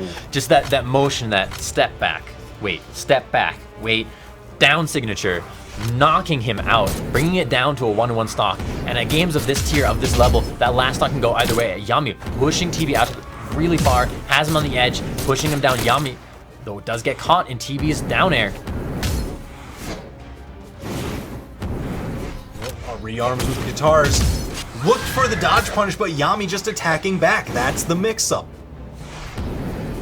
Yami in that kill percentage, even on this high defense rolling, but Yami having none of it, picking up another side air, pushing TB into that same area. TB right now in the red, very close. TB going in for that side stick, but Yami not allowing it, punishing it.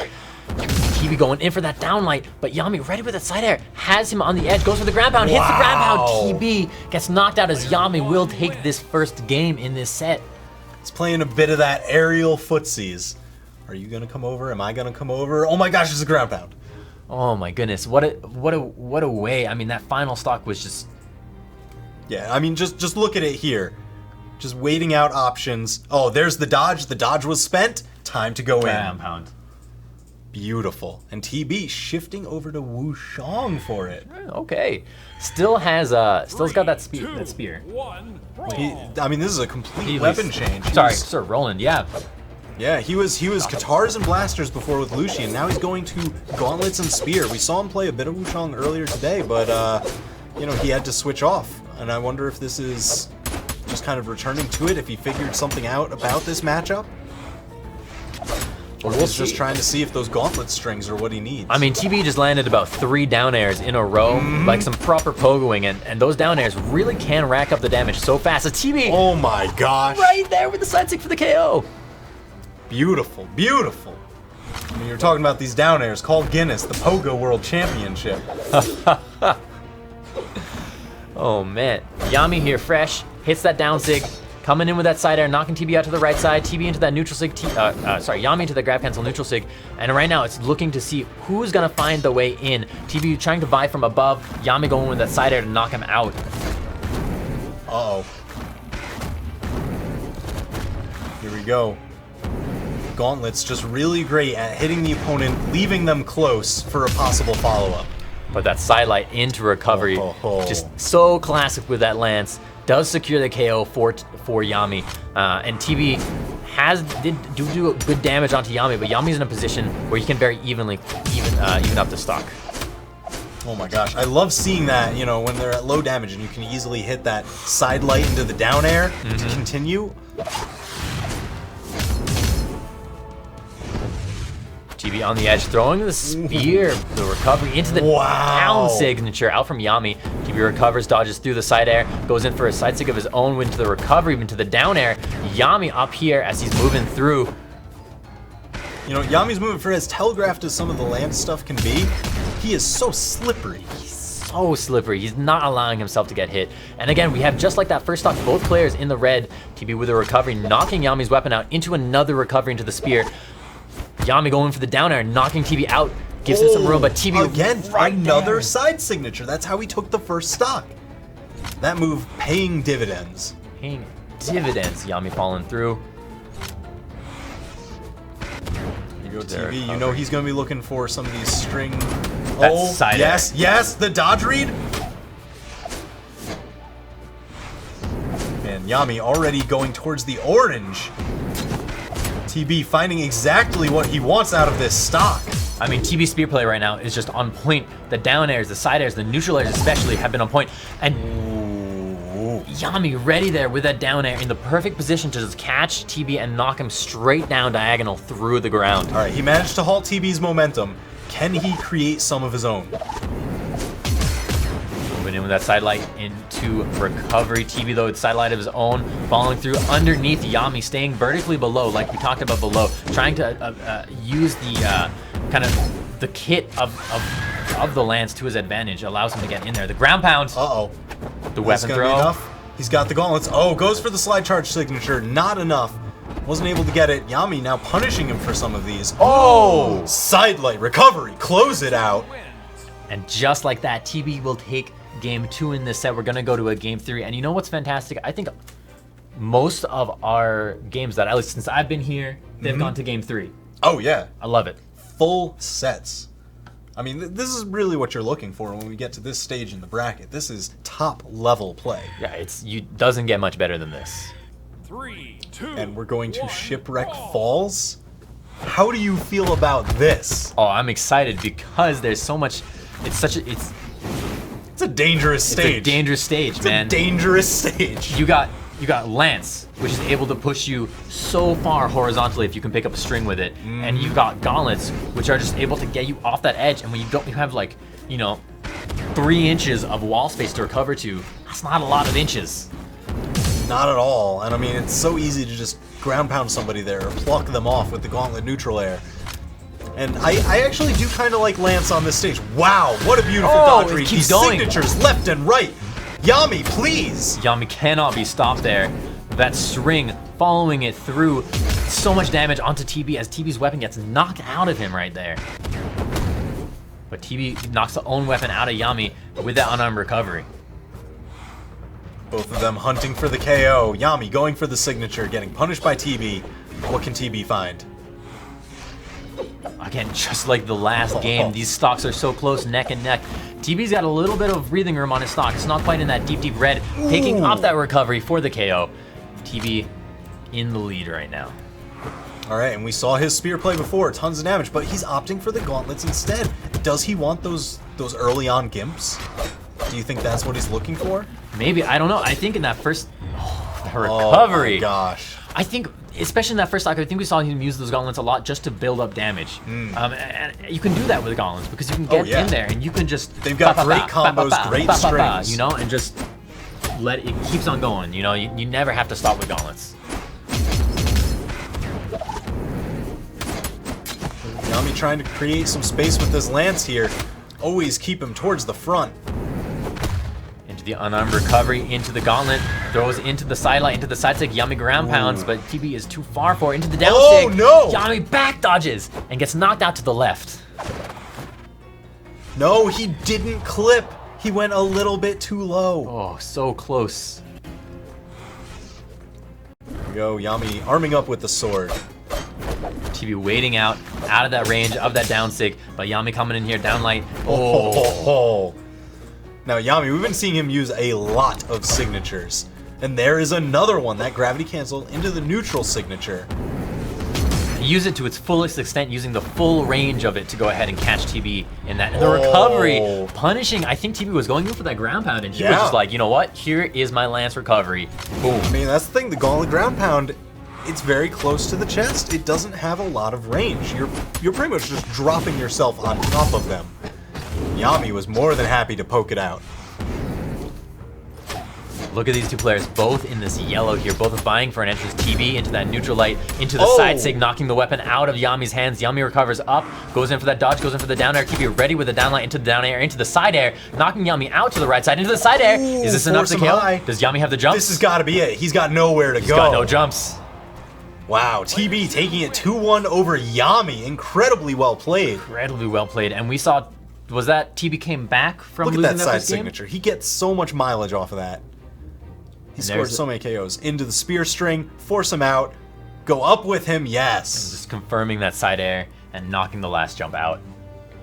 Wow. I like that. He saw him use that recovery, followed him high, forced that high route. and was just And once ready. It was it's like, you spent, come that's up it. here. Boom. Oof. So good. So good, dude. Oh, man. Man. Oh, Oh, man. Summer Championship, folks. This action is only getting better. And it's not going to stop because you know Holy what? moly. It's fantastic today. And this is the European European portion. 1v1. We've got North American 1v1 happening after this. And then European and North American 2v2s are tomorrow. So it's never going to stop. And you know what? It's never going to stop, not even now, as we move up into our next game, which is Dobrain and TB. Uh-oh. Uh-oh. This, you know, we've seen this a number of times, right? Because Dobrain, no slouch, he's been in the EU scene forever. He's been a dominant force forever. And TB, when he made his breakout debut, you know, everyone always saw him like, oh yeah, oh TB, that's Multimum's 2v2 partner, right? Right. And then he made a name for himself, taking tournaments. And his performance today has been absolutely astounding. I love watching him play. We just watched him play before. Now we get to see him take on Dobrain, see which one of these two titans is going to make it further in the bracket. TB will pick up those weapons first. Dobrain, though, gonna go ahead, fall back, pick up that scythe as well. Pretty early on, 10 seconds in here. Both players looking for a way. Dobrain getting some early scythe damage onto TB. This is very interesting. We've got Gauntlets versus that Scythe. You're talking about the early damage. They're both looking for some extensive strings. Gauntlets and Scythe, two of the best weapons at continued combos. There we see Dobrain start picking up some of that string damage that you're able to do with that Scythe. Has TB a little bit more damage, but TB has the range now with the spear into the sidelight. That classic spear combo into the down signature, but Dobrain moving right on through it. TB already looking for that side signature. I mean, he's put it to great use today, and he's looking for some of that early kill, but he's going to get knocked out early himself. Dobrain really pressuring him off the edge. The down signature, oh! Just right there, TB gets knocked up right out of the screen. You got to see, I think he went for like a gravity cancel neutral heavy or a down heavy. I don't know, And but he just got caught out of the startup by Dobrain's signature. Oh you know, my those gosh. down sigs, Mirage's down sigs, they come out quick. You have to be so aware of them. Come out quick. Oh! They cover the area around her. TB uppercutting Dobrain. Oh, that's gonna do it. And spiking Dobrain down off the map like a volleyball almost. And gonna even up the game perfectly to 2 stocks. Again, basically a reset. If you're looking at that damage, you're looking at those stocks. It's clean. It's bone white, like you said earlier. And TB starting it off. Oh my gosh. That was not even a dodge read. That was just a dodge, you know it. You've memorized it. You studied the book. You don't even need it anymore. Just shelve it. Shelve it. TB has been able to do so much damage so far in this game, in this stock specifically to Dobrain, but Dobrain there now with the scythe. This is a scary place to be. The side air pushing TB out, the down light into the neutral air, but TB was not there. TB just moves up into the neutral air. Oh my gosh. You know, he's been looking for a lot of these jumps from Dobrain, but Dobrain really loves playing that grounded scythe. I think TB is still kind of playing a little bit towards other characters, right? The matches that he's had to work his way through. Wow. Dobrain again with that down signature. You could, you know, potentially say that was Dobrain's signature move. It's a pretty good one. It's a pretty good one. All right, we got 2 stocks out here for Dobrain. TB on the ground with the spear. Has been done some really nice things with that spear earlier on this game, but Dobrain using the spacing of the lance scythe so well. TB with the neutral light, dodging forward, dodging back, going in for the slide down sig off the left side, trying to move Dobrain into position where he's able to get in there, but Dobrain into that neutral air, throws him back, trying to follow that neutral light out from TB on his own. Recovery! Does pick up the KO. Ties up the stocks. He's not too far behind, especially with the kind of damage that he can put out with these 2 weapons. Both Gauntlet and Spear really great at getting some of those early strings. TB moving up into the recovery, going straight into that neutral light on the ground. Dobrain going into that side light, but TB above it, going in above with those down airs, but Dobrain not getting hit. The neutral light, again, being super effective. Here we go. He's been finding a lot of those neutral lights. Yeah, down light into the side air, pushes TB out to the right side. TB going in, chasing hard with those side airs. Just the edge of the palm. Catch him. Oh, and the down light. He's in the red. High. Nice jump, avoiding that down signature, and we just saw a Beats out the down signature this time. That was great. interrupt. Recovery and the weapon throws. Dobrain holding solid control of the whole platform. Weapon starving TB. TB just getting those gauntlets now. Oh no! Oh he my was gosh! below it. I think he's ready for these down signatures now. Oh, never mind. He's ready for 2, but not the 3rd one.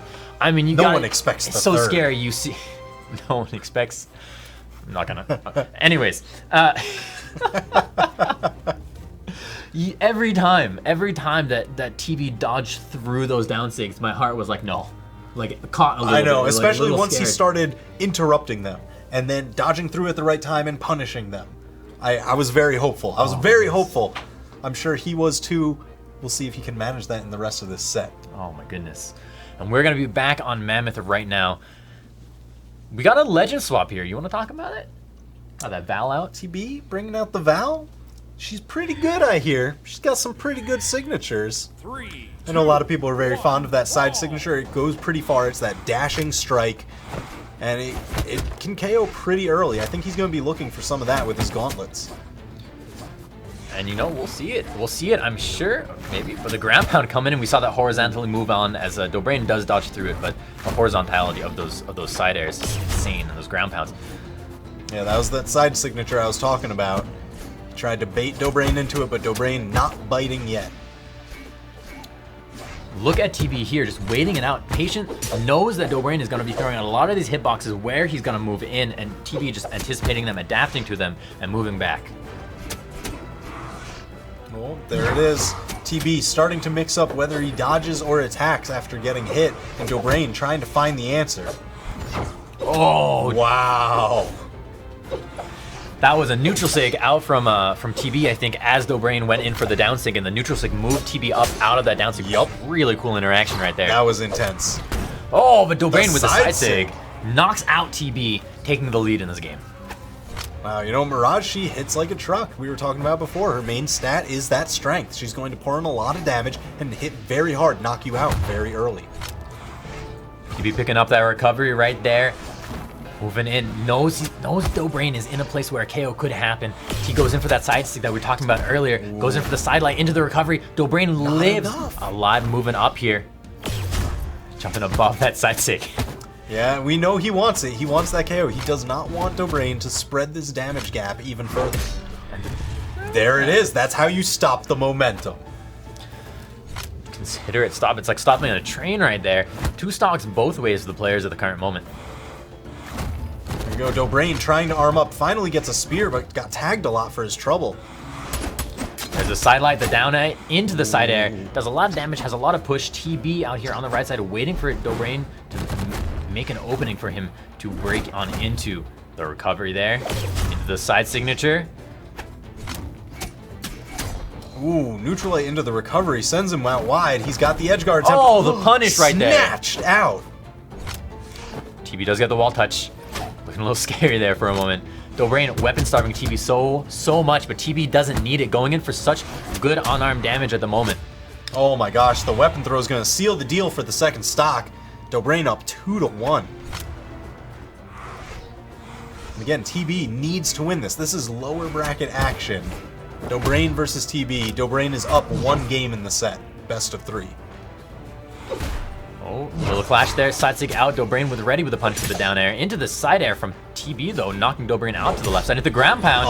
Okay, this nice. game is so close. TB, you know, he's finding purpose for that ground pound. He's snagged that twice. That's both of the KOs have come from that this game. TB hanging back, going in for that downlight. Going for that downlight, trying to start this combo. Dobrain definitely looking to play footsies, play the range game. He's got the spear. He knows TB needs to get in to make use of those gauntlets. It's a really nice dodge out, avoiding the side sticks out from TB. Dobrain into the side light, moving through. Look at those short jumps, trying to find a way to outspace TB, deny TB this weapon, but TB picks up the sword. Side sig. Dobrain's got quite a bit of a lead. Oh, all right. TB punishing that signature this time.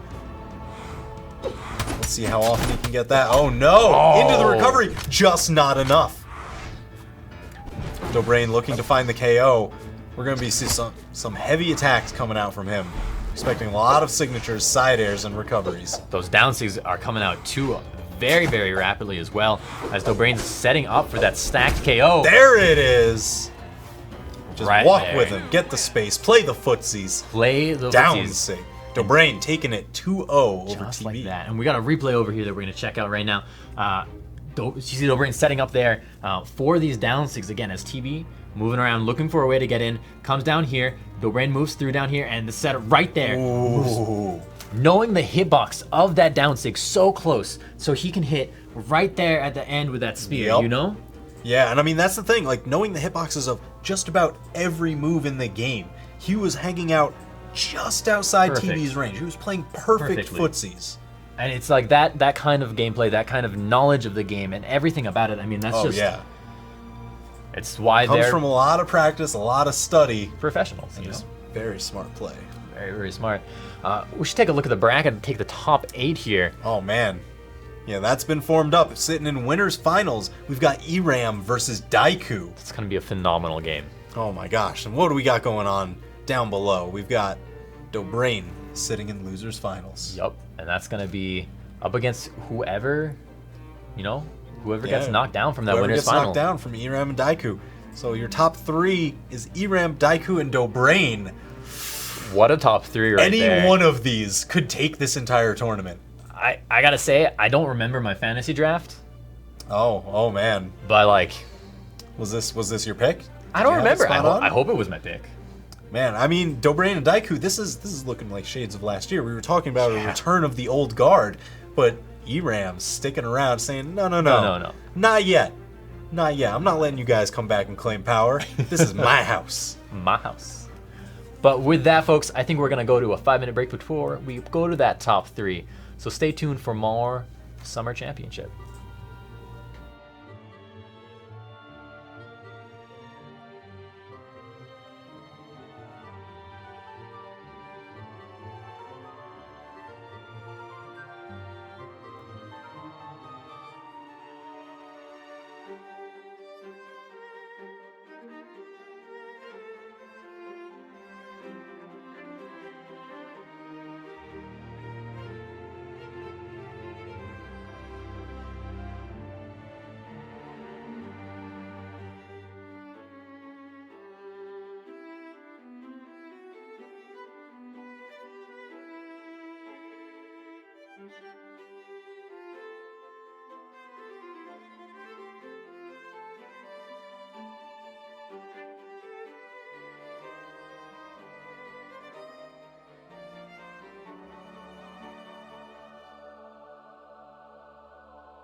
Welcome back, ladies and gentlemen. It's the Brawlhalla Summer Championship, and we're coming into top 3 right now. Top 3, which is, I'm so excited. In all of these games, it's not like you're only going to see 3 matches.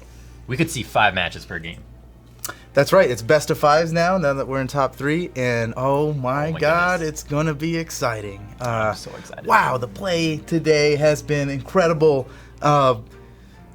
I can't wait. I can't wait. Let's get these matches started as soon as we possibly can. Are the players ready? Can we? Can we jump right on into it? I hope so. I mean, it's these games have been just they've been so good. I mean, the players have been playing at the top of their skill level now. You're seeing such clean reads from both players. You're seeing great character pick. You're seeing great signature movement and just everything like that. And right now, we're gonna move on into our winners finals. Right now, we got Daiku against Iram. Speaking of clean reads, Iram has been a reading machine this tournament so far.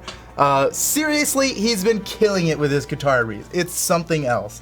You don't usually see something like this coming out of them. On the other hand, Daiku.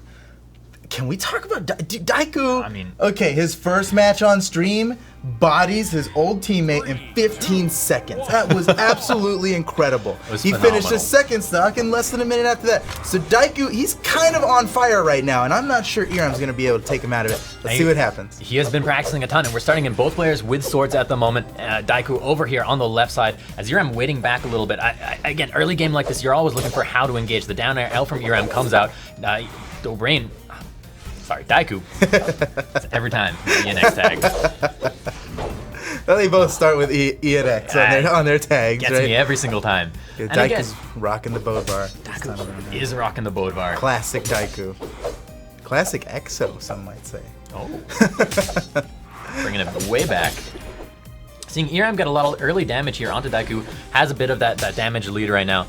Again, sword v sword right now. Both players vying for a way to break the defense. You know, it's a little ping here, a little ping there. Look at that, Iram waiting back just far enough as the side air from Dobrain moves him into that hitbox. Oh my goodness.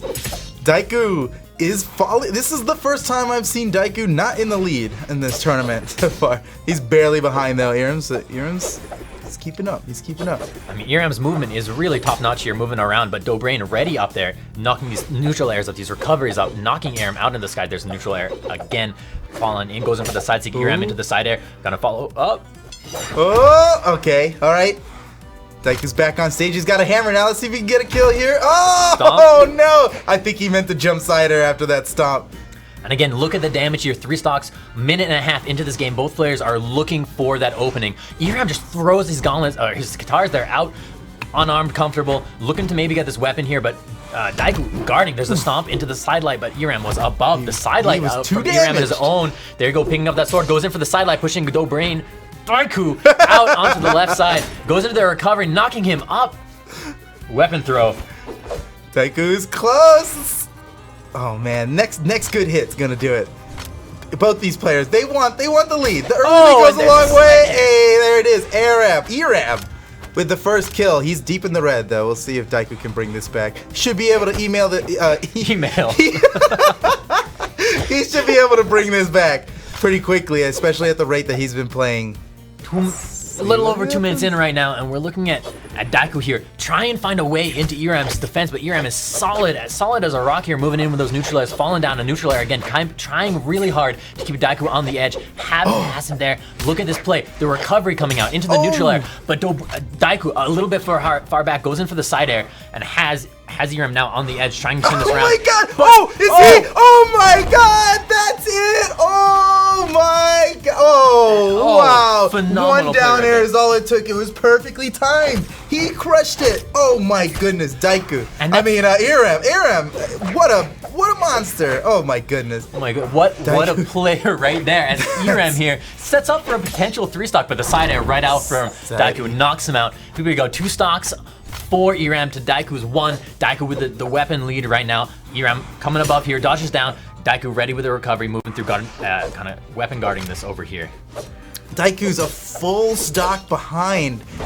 Oh my god, could this be it? Irem! Oh, he's faking out to go to the other side. Irem's he's not above. having any of it, but he missed. He missed that last little edge guard, and Daiku was able to make it back as a result. Uh-oh, Daiku might be in trouble. No, he's got the wall touch. He's safe. He's safe. All right. Okay, down Daiku there. can bring Daiku is capable of bringing this back, but Irem has such a solid lead here. But Daiku there, side air, down air. But the man. recovery into the sig, What? gonna knock Daiku out to the side. That was an insane sig. The ground That pound, was Daiku insane. dodging through right on into the down air. Irem gonna recover out to the right side as Daiku moves over to the left side, picks up that sword, goes in for that side air. Irem holding back. Daiku with the neutral light, going in for the down air. Irem above, goes for the down light. Ooh. Down light again. Irem staying above, knows the power of that sword, those down air so good, and Wow. there it is. Just ready, just patient. Irem, like, you know what? I'm just gonna see. What? That's the set. We've seen him do that time and time again. He just he gets a surprise stock in. And you saw there man. it was a real quick replay there, but that down air Game changer. at the beginning, yeah, that was Total game huge. changer. Daiku was barely hurt. He was like yellow. And one Qatar down air from Irem was exactly at the right time. Daiku used too many of his recovery options, and Irem got the kill with the single down air. That was perfectly placed. Perfectly placed. All right, game 2. So best of 5. Daiku's down by 1. Best of 5, you see so much change in both players all the time because 2 games in, you're like, I know how my opponent is playing, and that's the time you see this professional adaptation from everyone. I'm enjoying how Daiku, despite losing the last match, has not changed his character. He was guilty of that, early on this season. He would switch if he ever lost. He's playing a new character, right? But he's got the fortitude now. He's gonna bring this back. I mean, he's been Bolivar all day, I think. I don't think we've seen him on another legend, but Irem in there with the downline into the recovery, much more, like that first game, the stocks right now in this first stock are very even. Look at that damage, 2 stocks, nearly a minute in. No one has any clear lead at the moment, but the neutral light from Daiku, not bad. Does some damage with a sig out from Irem, evening it up again. The Irem's bringing out these side sigs like so well, like really clever ways of bringing. He just surprises people. It's you don't see that often. We've seen a lot of Asuris in tournament play, and this is new. Okay, Daiku get it. He got it with the cider. He's in the lead. He is in the lead. Daiku up. He's only in the orange too. Let's see if he can get much of a damage deficit. Irem with the down air into the down light, pushes Daiku onto the right side, goes in for the sig. Daiku dodges through it into the recovery, into the neutral air, into the dodge forward, but Daiku turns it around with the side air. The side air out from Irem though, pushing Daiku out to the right side. Daiku still in 3 stocks, in a good position, goes in for the recovery. Irem coming around, going for the side light, goes in for the side air. Again, the ground pound out from Daiku though, pushing him down. And again, Daiku in a really strong position right now in this game. There's the recovery into the down air. I'm building up the damage right now. This gap, the momentum that Daiku is building and building upon right now is so good. Really stretching these two stocks apart. He is barely avoiding death multiple times. This could kill him. No, just barely gets away every time right now. He's already got Irem in the orange. He is building a huge damage lead here. This is big for Daiku. And it's so tense right now because Irem is so close. That side air, it's not enough. He needs Daiku this kill. will live. Daiku goes in the recovery, my and the God. recovery knocks Irem a little bit away.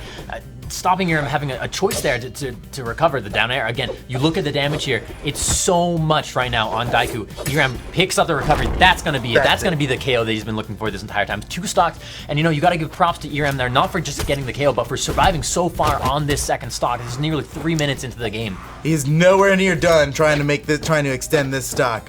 He is in the red. Daiku's barely been hurt on the same stock. So Irem's got a way to go here. He needs to hold on to this stock, continue dealing damage, play it safe, or just get a crazy awesome gimp like he did last game, right? Second stock last game, he was able to do it. Maybe he'll pull it off again. Maybe, I don't know, but the dodges right now are just so much mind game in those dodges. That recovery, Irem dodges right through. It goes into the grounded neutral air, into the downside, into the down he air. almost got it. Last one dropped. Oh my God. Daiku ready with the punish right at the end there. You can't blame him for going for that. That was so close. What a cool play by Aram. Too bad. Turned around. Daiku's been doing that a lot today, right? Aram goes sidelight into the down air, into the ground pound. Daiku avoids it. And again, moving through Aram, trying to keep Daiku on the edge, trying to keep Daiku in the air, trying to keep Daiku away from that central platform because he knows he has, with those Katars, with that sword, he knows he has a little bit of an advantage in the air. And the Sig right there, ready to go, catches Daiku as he drops. Daiku has what it takes to recover, dodges up, goes for the down air, ready with a neutral light to punish Aram's approach. Aram here, now in the yellow on his final stock. Well, Daiku, yes, in the kill percentage, and yes, the down air will hit and does hit, but Daiku refuses to die like on that first stock. He's refusing to die. That's exactly what's happening here. Daiku's really holding on to this, and just the length of time that Daiku is extending his stocks is purely what is. Oh! That's it! Oh, what a weapon throw! No, it's not Aram enough! Aram, oh my goodness. Aram needs to seal it. He needs to finish this off right now. Oh my goodness, that weapon throw. The hammer play from Daiku has been just so on point in this game as well. I mean, it's been clean, and the recovery comes out, knocks Aram up. Another recovery out from Daiku. Aram is a little to the left of it this time. Comes out on the edge with those Katars, can do a lot of damage. A side air here would be enough to KO at this damage. But the neutral air, maybe just the same. No, Daiku will survive, gets there, but the down air ready right there for the KO. Aram, he is in deep red right now, and he's got a long way to go. Daiku on a fresh stock, and Aram already. Daiku needs this, right? He's down he's down again. It's 1-0 right now in this best of 5. And it's looking good for Daiku. With a hammer, that's it. That's it. Like side airs like that. That's it. You can do it's so powerful. That's the hair. It's strong. He got the kill with it. Excellent move by Daiku. And we're going right into the next match. I don't think there's any legend changes. Aram gets to ban out 4 stages. Now let's see what he's getting rid of. Taking his time. They were on small black guard twice. Yeah, I was gonna say. Yeah, now they got rid of it, and Daiku's gonna immediately go to Mammoth. If you leave Mammoth open, Daiku's gonna grab it. I mean, Mammoth is home. You know, Mammoth is such a, it's such a, you know what you can expect on this map because it is a platform. You know, with those walls, with those edges, with those ledges, you know what you're getting in store. Neutral, very neutral map. Okay, here we go. Yo, Aram right off the bat, 2 neutral layers, into a downlight, into a recovery, really keeping Daiku away from that weapon, gets him into that orange area, that kind of pumpkin-y color even, very early on. That's right. Very pumpkin-y. Daiku, he's, you know what? He's once again fighting on the first stock to keep up. This is very reminiscent of what happened in Game 1, where Daiku lost. And it's that idea that I think Aram starts the game and really tries to push his advantage as much as he can, get as much early damage. That Sig's so close to hitting. Daiku goes in for that side light. Again, side air out from Aram. Daiku ready on the ground with side light into a very low ground pound, but Aram turning it around with a recovery of his own. Moving up, goes in for that down light. Daiku above it, avoids it, going into side airs. Side air. Oh. Oh my goodness, that ground pound was so low to the ground. It was amazing that it even landed. It was like he was already on top of his hurt box when it went through. Aram, again, he's trying those surprise side sigs. They've been working out, but it hasn't been closing it out on Daiku yet. I mean, right there, you saw a beautiful downlight into that recovery. And there we go, downlight into side air for the KO. Aram gonna take lead in this game. Up a stock. Pretty damaged, you know, could be KO'd fairly easily, but again, with those Katars, that unarmed recovery isn't enough, but a neutral air could do it. My goodness, Daiku just trying to get the kill. The stomp. There it is. Okay, well deserved. Did you see that stomp? That was a ledge canceled stomp into a down air for the kill. Well done. Okay, here we go. We got 2 neutral airs out in a row. Third one to a side light out from Aram. Aram holding back here. Daiku moving in above, gets hit, got caught by another neutral air into another side air, into the ground pound. Aram coming through here, goes for the neutral air again, into the neutral light, into the down air, into another neutral air, but Dobrain, Daiku turns it around. I'm dying. And that's it, Aram gets down air. Another stock. He's nearly a full stock ahead now. Daiku's our man here. I know. Oh my goodness. It's okay. Winners finals. This is intense. Winners finals. Aram up a full stock right now. You know he's got to be loving this comfortable lead he's got.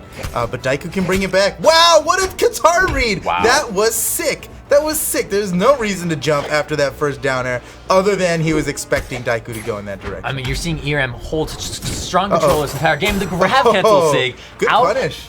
Really nice punish. Punishing Daiku really hard. Has him in or very close to that kill percentage. That side air knocking Daiku out to the left. Moving back. Again, the neutral airs out from ERM have been on point. Just that circle around. That 360-degree hitbox. Super effective. The down air gets punished by the down air from Daiku into the recovery, into the neutral air. Here I'm going in for that recovery of his own. Daiku's so hurt. But He's the got sig. one stock. This could be Is it. it? Is he gonna make it back? weapon He's throw up. queuing up a huge edge guard. Oh my goodness. Iram opting instead of going for the KO. They're playing a little safer game, moving back to get the sword. Has that stock lead, has that space to go ahead and take safer moves like that. It can be it. But the downlight into side air, into the weapon throw. Whoa, he's Iram got no dodges right through dodge. it. Daiku's gonna do something with this. Into the recovery, into the wall touch. Oh, barely.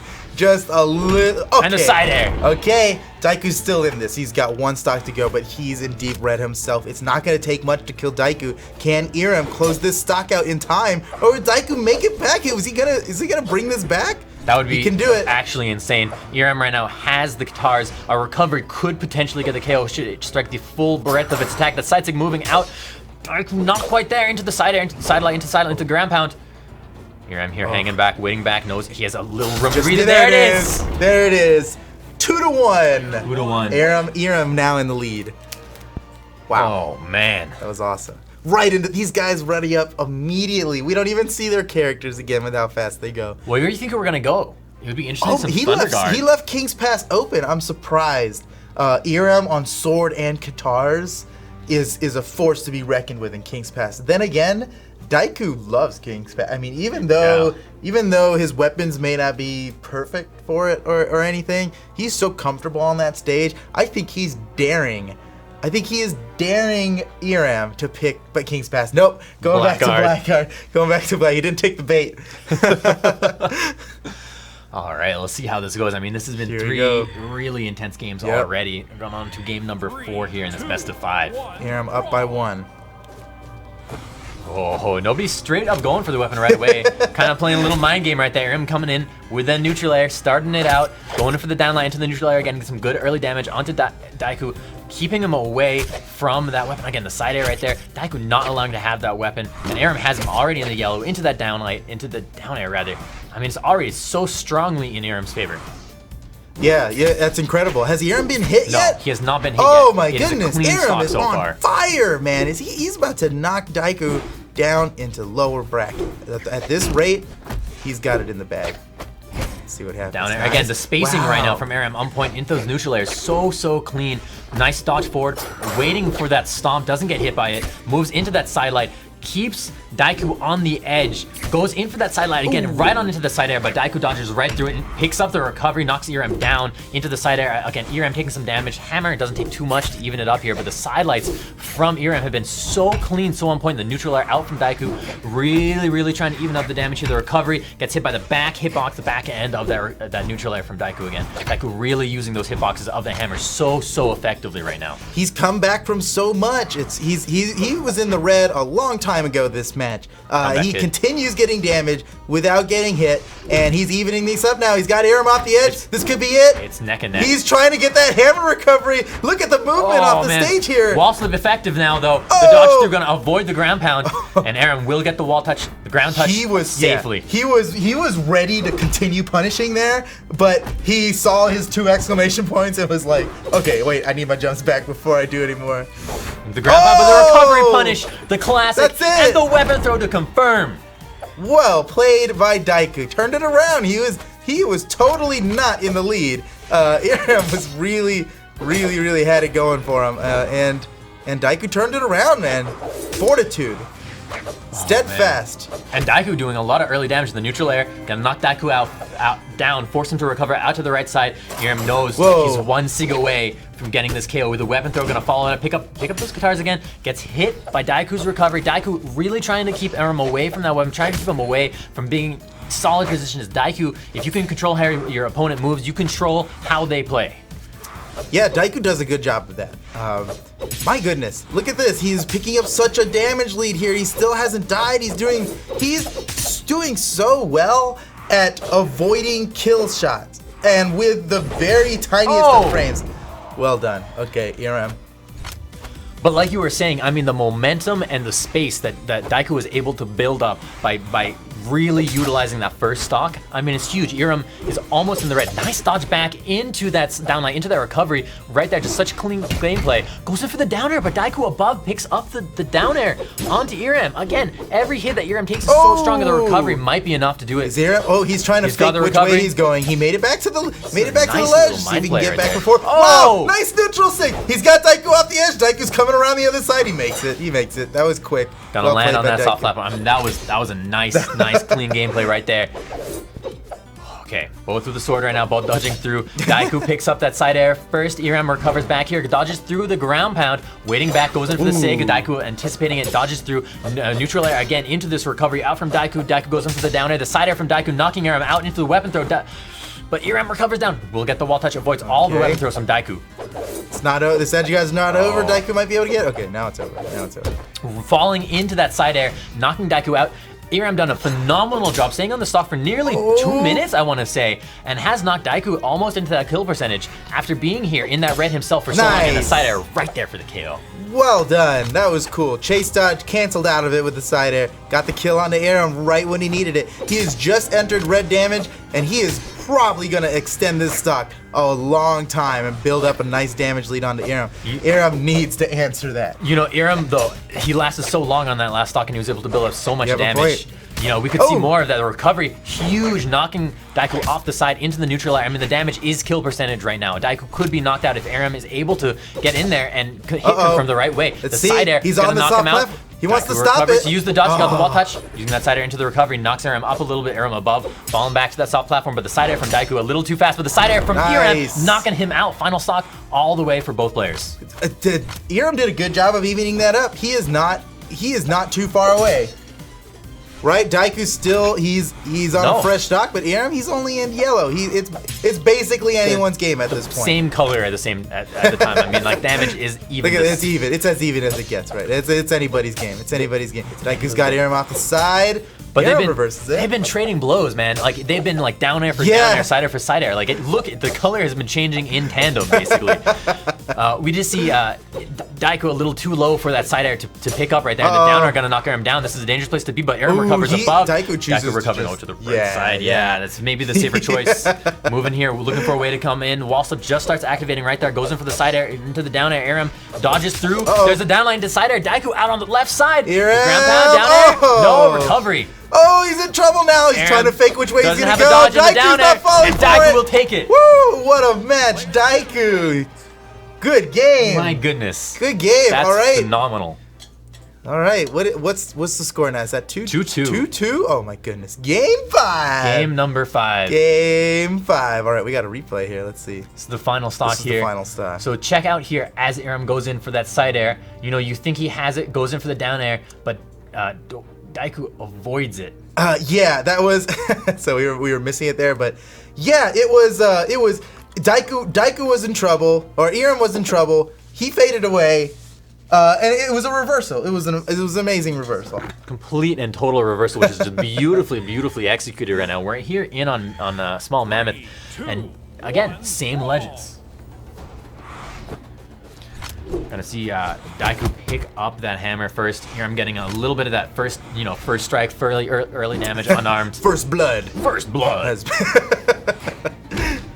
Dude, game 5. Whoever wins this moves on to grand finals. They are guaranteed the Lion Show. Look at that. The guitar loop. Oh my goodness. He's been so great at that. It's the guitar The half pipe, yeah. Oh my god, beautifully executed right there. Puts up the damage on Daiku so fast, so early on. And here I'm here looking for a way to get in as Daiku is very adept at throwing out those aerial moves to try and outspace, but the neutral light gonna be punched by the side light into neutral air from Iram. Throwing the weapon, pick up the sword, falling out to the right side, catches the side air onto Daiku, who's here without a weapon, who does hit that unarmed. In red. Daiku's already in trouble here.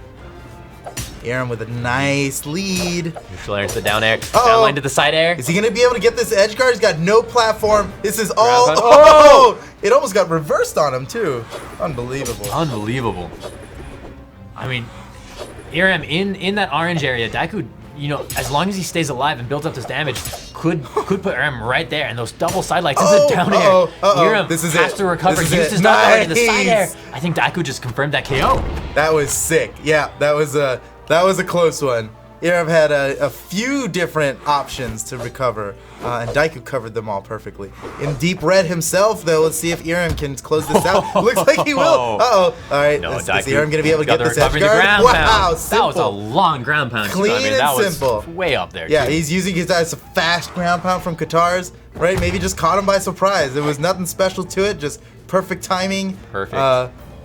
Meteor strike from the sky. Oh man, close game now, man. Close Very game. close game. Game 5. Both Irem. players 2 stocks in the yellow. Really trying to find a way into Daiku, who's holding up above, being aerial. Really trying to use those down airs. Daiku is to kind of find an engagement. It's a little tough. There's a side light into a neutral light, but Daiku was not there for the neutral light. Daiku now below, going into their recovery. Irem now below, and looking maybe for a down light. The side light does hit. I mean, this is neck and neck. Both players looking for an opening. The side air into the dodge chase. Daiku above though. Oh man, It's so close. This is close. Daiku just throwing out all of the Wow. down airs right now. Oh, there's the down light into the down air to the down light. He wanted to turn that into a half pipe, and Daiku was like, no half pipe. I'm Not dodging again. all up and away this time. But just like the end of last game, we're kind of seeing this tandem, but the nice sig comes, Yeah. the side sig comes out from Irem. Daiku without a weapon, gets hit by the weapon throw. Irem goes in for that ground pound, but Daiku wasn't there, and that soft platform stopped the ground pound anyways. Irem here Yeah, I holding think back he and forth. intentionally let it. He let go. He did not want. He used it as an option, right? Right. If it looks like it'll play, he'll hold down. He'll go through it. If it looks like it's not going to work out, he can just stop it on the soft platforms. Nice on the recovery. Irem looking real good, just like Stock 1 Nice has Daiku in the red, and the dodge. down light into Oh. recovery picks up the KO. What a dodge! He dodged that perfectly. Brought it back. Downlight and recovery for the kill. Well played. Daiku is on potentially his last stock here. No, not potential. This is his last stock of It's this his match. last stock of this match. Not of the tournament though. We're in winners finals here. Loser of this goes down to losers final. The recovery into neutral air, denying Irem's down air, and pushes Irem up into the sky. Daiku hasn't taken any damage on the stock, and if Daiku knocks Irem out, you know, it really doesn't. It's basically a reset, you know, that kind of Right. of momentum stopper, because that's what it is. It momentum stops when you have a clean, same stock on a clean bone white, you know. Oh my goodness. Daiku's got to finish this stock off. He's really just looking for that one hit that's going to do it, and there it is. Neutral air will do it. Final stock. Game 5. This is it. Winner of this is guaranteed a slot in grand finals for the lion's share of the $2,500 prize that's riding on this Oh, the single half pipe, the bracket. half pipe. There- the half pipe. It happens. It happened, you guys. That's good damage. That's It's good damage. really good damage, but both on the final stock, both pretty close even though on the damage. And again, we're seeing Daiku take this upper position, this aerial position, try and stay above against Irem. Irem really preferring these gauntlets, Katars as well, against Daiku's gameplay. Yeah, definitely a smart move. He's been doing very, very well with his Katars against Daiku here. Uh-oh. Oh man, this is so crazy close. Tense. There's the neutral light out from Daiku. Daiku going in for the down light. There's the down air though from Irem into the down light. Man. Sets up for that half pipe, but Daiku moves above it into that recovery. Throws out the neutral light. Irem is not there though, going in for the side light, goes for the down light. Has Daiku in the red, in the kill percentage. Another down light into recovery, but Daiku above the recovery. Another recovery out from Irem. Moving through here as the dodge comes out from both players. The dodge down there from Irem. Irem moving through. The dodge back, but Daiku moves through that side light, down light into side air, knocking Irem out onto the right side, into the side air again. Irem holding this wall. Oh, the side air, could this be it? this could Daiku uses his be dodge, it. has a recovery, Daiku. might have a dodge again. Daiku, oh! Oh my goodness. Oh, Irem he will almost reversed take it. that. Congratulations, goodness. Irem. He is in. He's sitting pretty in grand finals now. Check out the this replay, is it, instant yeah. replay right here. So There's the weapon throw. You talk about this. I Yeah, can't. yeah. Okay, so okay, look at this reversal. Bam, he is way down there. Okay, he can't make it back from this. He knows it. He tries to reversal on Irem. He gets so man. close. He was so close to actually reversing. Irem that. was so. It would have given him the chase dodge he needed. It would have brought him down. You know, Would've done it. Daiku's a master of getting those triple down airs for the gimps. Oh my goodness. Oh wow, what a crazy Wow. match! What a crazy match. I mean, that turnaround almost at the end, I mean, that could have been a completely different matchup. And that's going to bring us to a rematch from earlier. Oh my goodness, what a treat. What a treat. What a treat. Losers finals. Daiku lost. He lost winners finals. Now he goes down in the losers finals. Guess who's waiting for him? I'll tell you who's waiting for him. It's Dobrain. It's Dobrain, his old 2v2 partner. This was the second match we watched today. I think so. And it was incredibly one-sided. I mean, yeah, this is the game where Daiku absolutely dominated. Right. He got a kill onto Dobrian within 15 seconds. He got a second kill onto Dobrian within 45 seconds after that. So in 1 minute, 2 stocks down. I think mentally he already has a huge edge over Dobrian. Huge edge. You know Dobrian's thinking about that. But oh crap! Last time we met, I got rocked. But keep in mind, is he going to be able to bring this back? Dobrain has all of this forward momentum. That's all true. Of this loser side bracket momentum because he's gone from fairly far back in the tournament. And, top 16. Top he 16, got knocked into and lower. now here he is in the losers final. I mean, that's pretty big. He must have won 5-6 matches just to get to this point. Yeah. So here we go. Oh my goodness. It's the sponsor showdown. Enix versus Enix. Daiku versus Dobrian. Old 2v2 partners now facing off in lower finals of the Brawlhalla Summer Championship. And keep in mind that whoever wins this best of 5 goes right back up there to grand finals. And we could see grand finals. Grand finals. Grand finals. Man. Here we go. Spawn right on in. We got the classic Bodvar out from Daiku that we've seen him play all day. We also got this this Mirage pickup from Dobrain, which, you know, he classic. left Mammoth. Yep, if you leave Mammoth, it's gonna be Daiku's Mammoth. going there. Okay, here we go. Oh man, this is good. This is gonna be good. Daiku versus Dobrain. Are we gonna see a repeat of last match? Is Dobrain gonna somehow be able to get over what happened and turn it back around? I mean, I don't know. We'll find it right out as Dobrain does get that first hit with that unarmed play. Both of them with weapons. Dobrain right now with the spear. We got the sword out for the Bodvar, which is Daiku. I don't know, man. This is a tense game. Yeah, this is gonna be awesome. Buckle up. This is gonna be a good one. Guys, this is Civil War right here. Civil War. I'm saying. You're right. Nice. Wow, he fell down off of that recovery. Got an extra neutral air from it. Nice play. They're playing pretty careful right now. Oh man. Right. Looking better than last match for Dobrain already. It looks like Dobrain is saving that sight, saving it out for later, really holding on to the spear right now and doing a lot of good damage. Has Daiku a little bit, Daiku has a little higher damage, so Dobrain is in a little bit of a lead here with a beautiful downline into side air into the weapon throw. Knocks. Wow. What happened? I think he ran out of dead. jumps. He's dead. Yeah, he used too many of his recovery options. Dobrain took advantage at the right time. That was surprising. I didn't even notice that he had no more of his jumps left. It's crazy. I definitely thought he might have had a dodge, but you know what? That's gonna put Dobrain in a very strong lead here. Has done a little damage. That neutral air hits out, comes out, does hit, dodges through into the side light, goes into for that downlight. It's such a common follow-up, side light into downlight. But Daiku knows that. Daiku has it, nice. And it's not gonna happen. The down air out from Dobrain into the neutral air, keeping it going into the downlight, into the side air. Again, the damage right now onto Daiku is so high. This is great. Dobrain's getting a lead. You know he's loving this. Okay, he's off the side. Is Daiku gonna be able to get the edge guard here? He did not get the down air to touch. He barely missed it. He would have gotten all his jumps back if it clipped the corner with that unarmed down air, but he missed and just died. It's great for Daiku. He really needed that. The down air coming in.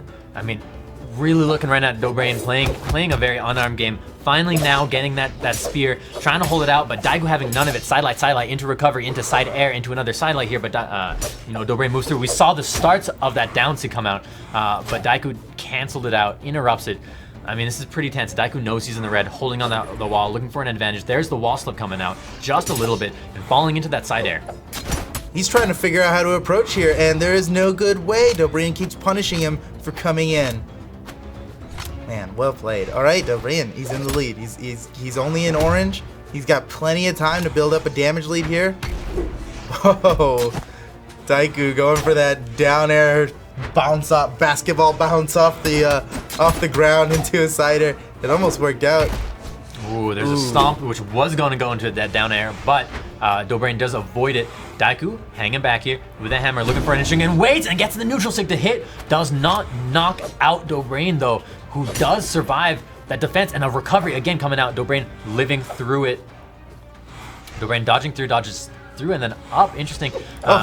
Goes in, falls into that neutral air, unarmed, to pick up the spear and to do some more damage. And keep in mind that Dobrain right now is up a stock. Even though he's in the red, he's done a lot of damage here to Daiku with the weapon throw to deny that ground pound. Ground pound's out. Wow! Did he just move under the platform to avoid that ground pound? He avoided the ground, but yeah, he went underneath the stage to avoid it and punished it with an unarmed sider coming through the other side. That was awesome. That was groundbreaking. That was awesome. Okay, Dobrain, he's deep red, but you know what? He's done the damage he needed to do. He has. No! He's still not He's dead! refusing to die.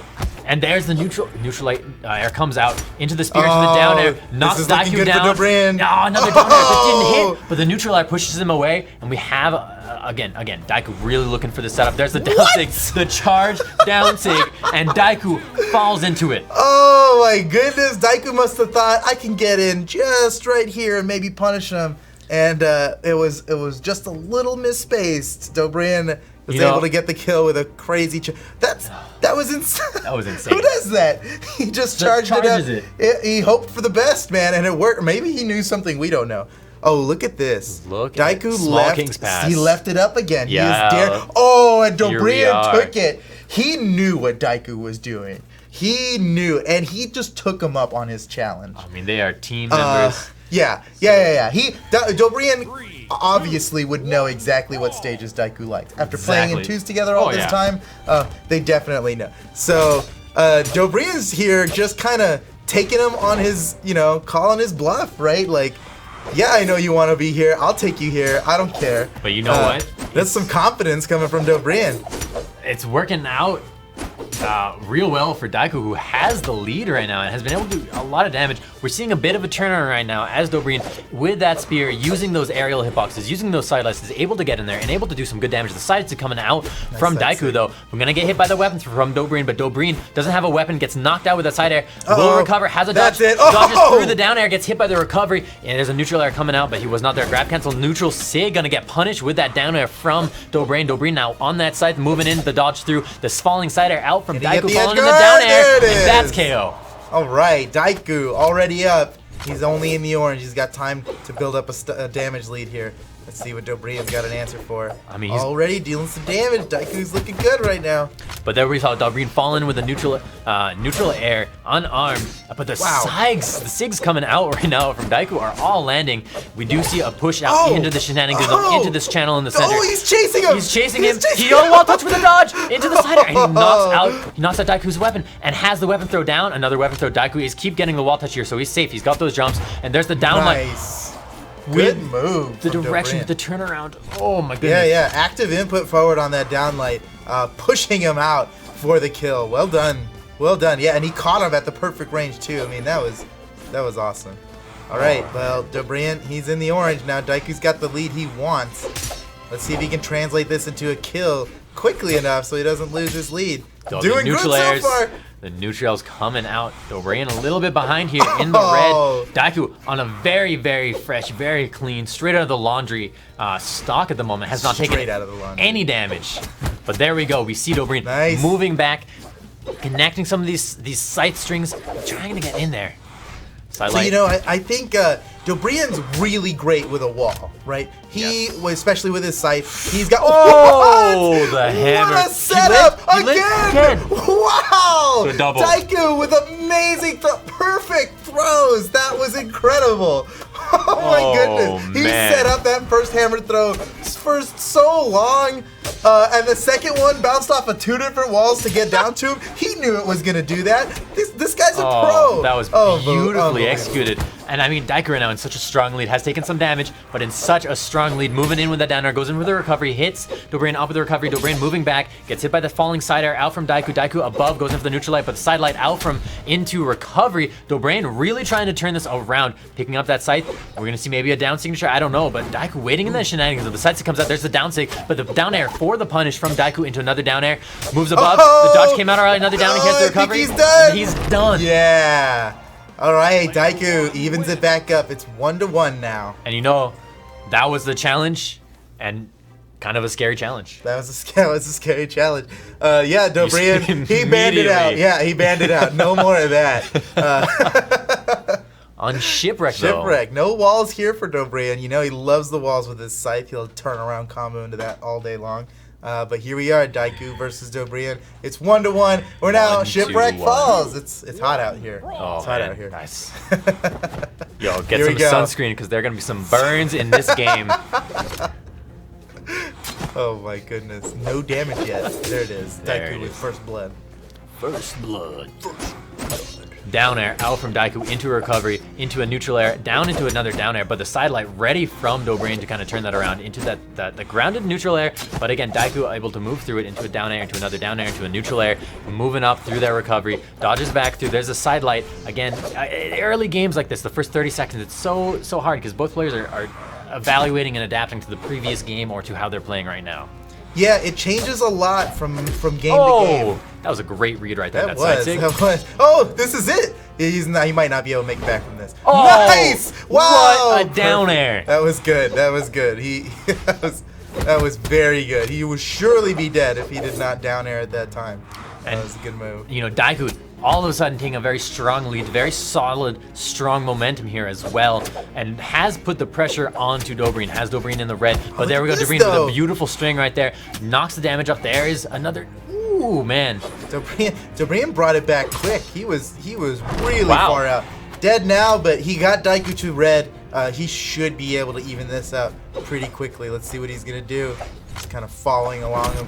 Oh, Down sig, it's not enough. It's a real high ceiling on this map.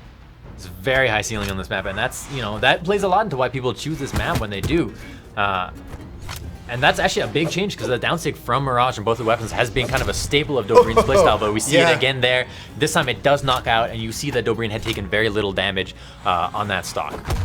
Damage very much evened up now. Although Daiku in with such good unarmed, clean play right there, the down air into the recovery, into the down air, into the recovery, into the downlight, does do so much damage. So there with the spear, with two or three spear moves, we just see Dobrian even up the damage basically. Yeah, basically evened up. It's anybody's game. 1-1. The game score is tied. The damage is tied. Stocks are man, tied. Stocks are tied. It's an even match here. Very different into from the side air. Daiku versus Dobrian we saw earlier on this tournament. Very different. The weapon throw denying that upward approach from Daiku. Dobrian falling back here, really trying to find a way to break into the sword defense. And there we go, sidelight into recovery, or sorry, into the neutral light, into the down light. And he's pushing Daiku out to the left, has the damage equal, and it's so close between these two teammates and you know, former 2v2 partners? Former 2v2 partners, that's right. They are no longer a team.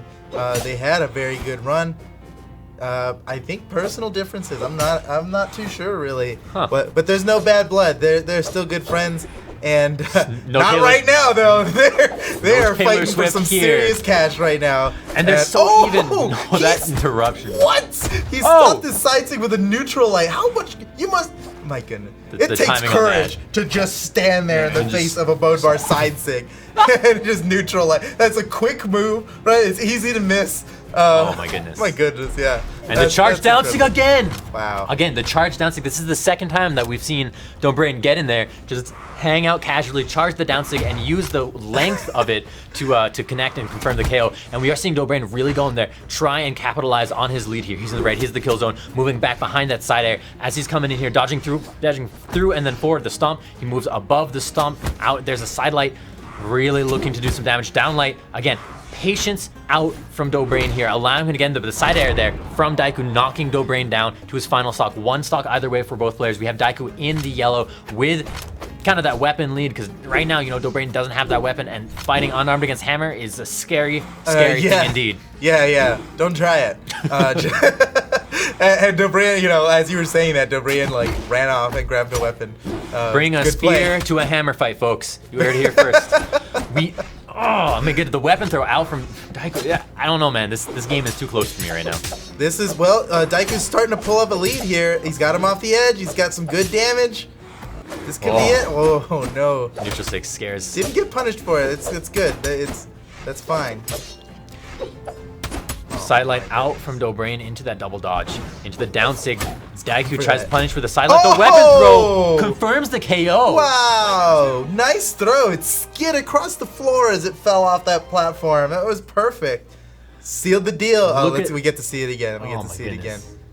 I didn't realize his damage was that high, and it was like so close. I mean, it's it this lead up to happened it, quick. right? It happened quick. Yeah, Look at this. it's He's right not there. he's not that deep of red, right? It's the- just that he threw it at full speed, right? He used the chase dodge to do it. Full speed. Also, it hung in the air for a good amount of time. That Right. increases the amount of force that that happens when the weapon collides. I mean, that's so cool. So, wow. Good match. 2-1 now. Dobrian's in the lead. 2-1. Unbelievable. This was so one-sided in Daiku's favor when we saw this matchup happen earlier on in the tournament. Now you see Daiku left Small King's Pass open again. Dobrian shut it down. He went to Blackguard Keep this time. Maybe for the best. Maybe for the best. Here we go. Oh, man. One more win for Dobrian is all he needs to move on to Grand Finals. Daiku got to win 2 in a row. 2 in a row. And, I wouldn't be surprised if this went to a fifth game, between these two players with the way they're playing. It's so strong. But Dobreen, right off the bat, doing a lot of damage at that neutral air. Ooh. There's a side light into the neutral air, into the recovery. Wow. Daiku has no breath into the he's compound. dead. 20-second stock. Dobreen takes a huge early lead, and you know he is loving that because he's already up. All he needs is one more win to move on to Grand Finals. After losing so early on in the bracket, well, I guess it wasn't that early when you consider how many people are in this bracket, but, pretty early for Dobreen, and he's made it back, man. He's made it back. Dobreen wants this win, dude. He's fighting with fire. I mean, look at this. The stock difference is 1 whole stock right now. The damages are equal. He's managed to get Daiku all the way now into the dark orange, past the pumpkin area, into almost the red area here as we're moving through the side air out from Daiku, into the ground pound, into the down air, but Dobreen dodges through it, uses that neutral air to outspace Daiku here, goes in for that side. Dobreen holding over that weapon, maybe gonna swap? Yeah, gonna swap here into another scythe, getting a fresh scythe. That's gonna be less liable to lose, but the side barely killed. That was the side stick. Side stick? Side stick Oh, from man. Bodvar's sword. Just barely killed. It looked like any amount of damage less, and it wouldn't have. It was just on the end So of close. that trajectory. But that downlight into the grab Double gets a downlight. Oh, I can't believe you went for a recovery there. Kind of a mix-up. You expect people to try to dodge out of the side air that usually comes after a downlight. Just trying to mix it up. And it's worked out a lot in the past. Daiku, he might know what his teammates The up recovery. to. That's it, though. Wow, full stock lead here. This is Daiku's final stock. Potentially his last stock in the game. tournament. Oh, man. Today, at least. All right. Today, yeah, there's 2v2 tomorrow. I can't wait. But right now, we see the scythe string again, keeping him in the air. Downlight into the recovery, into the neutral air. Neutral air coming out again. Side air out into downlight. Oh man, you saw that. He's going for the read there. He backed off after the downlight. Going Very the orange rare into to the see neutral that. air.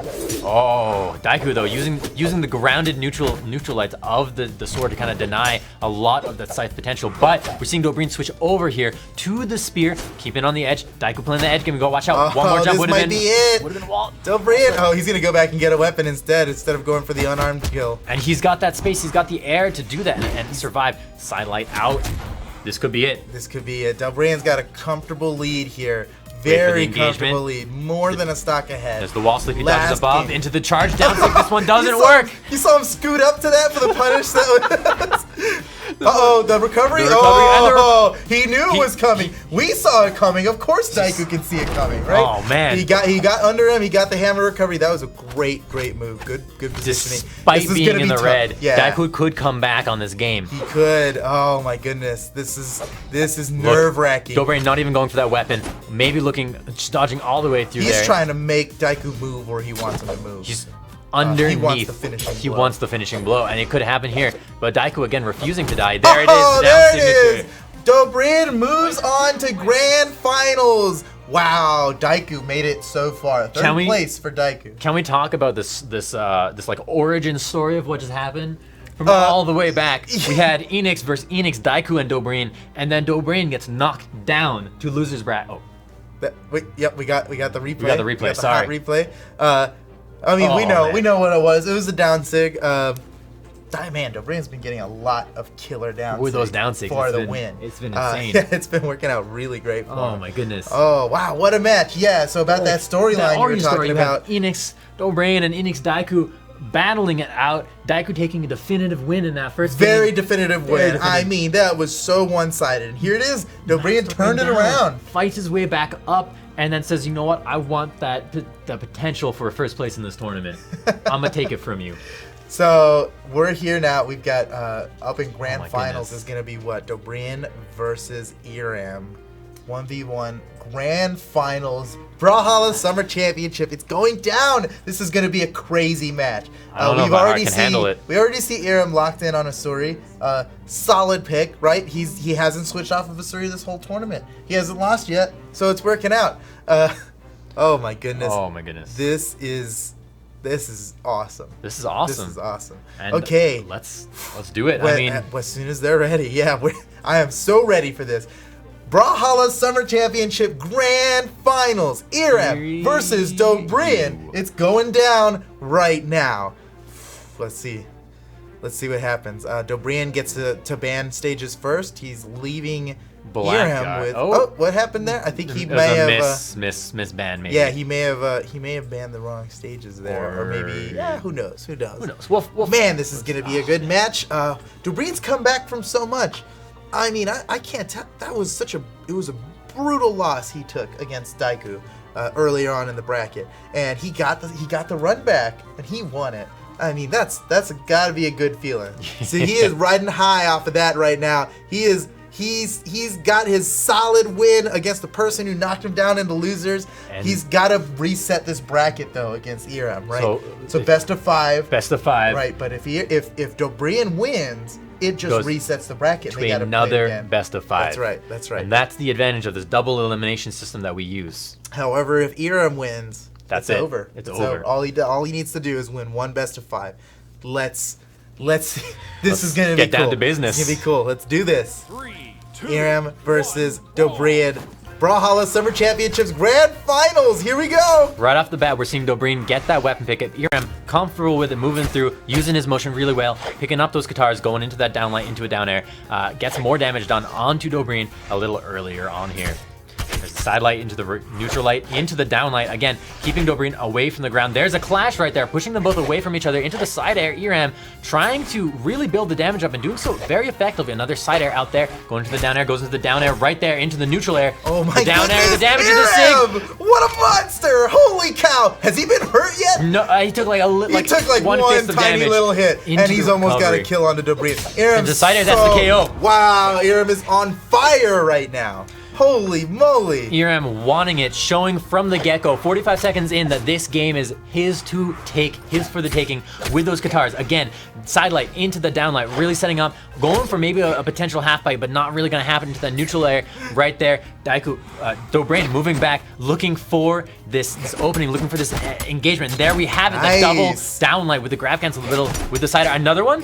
Now you know it's awesome when he's going for those double down lights. That is only possible when Iram's dodge is down.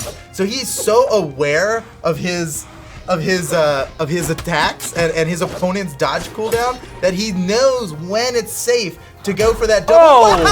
Oh my goodness! Iram, under the wedge. This is incredible. Minute and a half in, Iram's 2 stocks ahead already. He's only in the orange. He might get such a 3 good position. stock. He might get a 3 stock. Oh my god. Oh my goodness. Okay, here we go. Come on. All right. I gotta root for the 3 stock here. I mean, you know. Holy cow. And right off the bat, we're seeing that down air into the down air. But nice. Oh, man.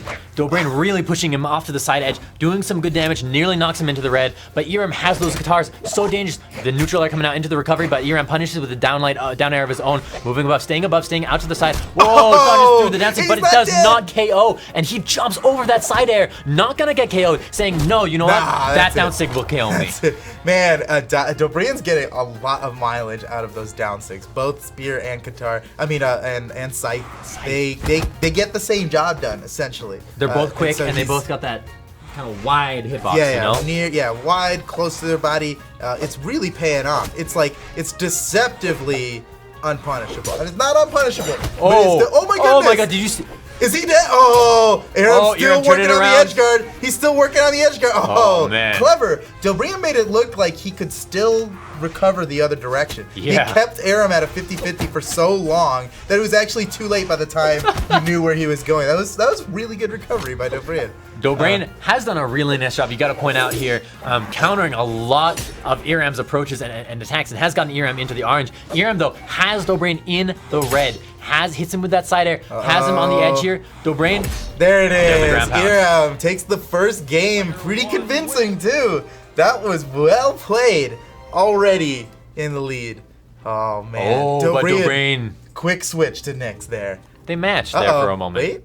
Oh, Lord what? of Vrax. What is this? No scythe here. Guns, lance. What is this? This is crazy. Is Dobrian crazy? Maybe this is the sleeper pick he's had. This is the ace up his sleeve. He's pulling it out now.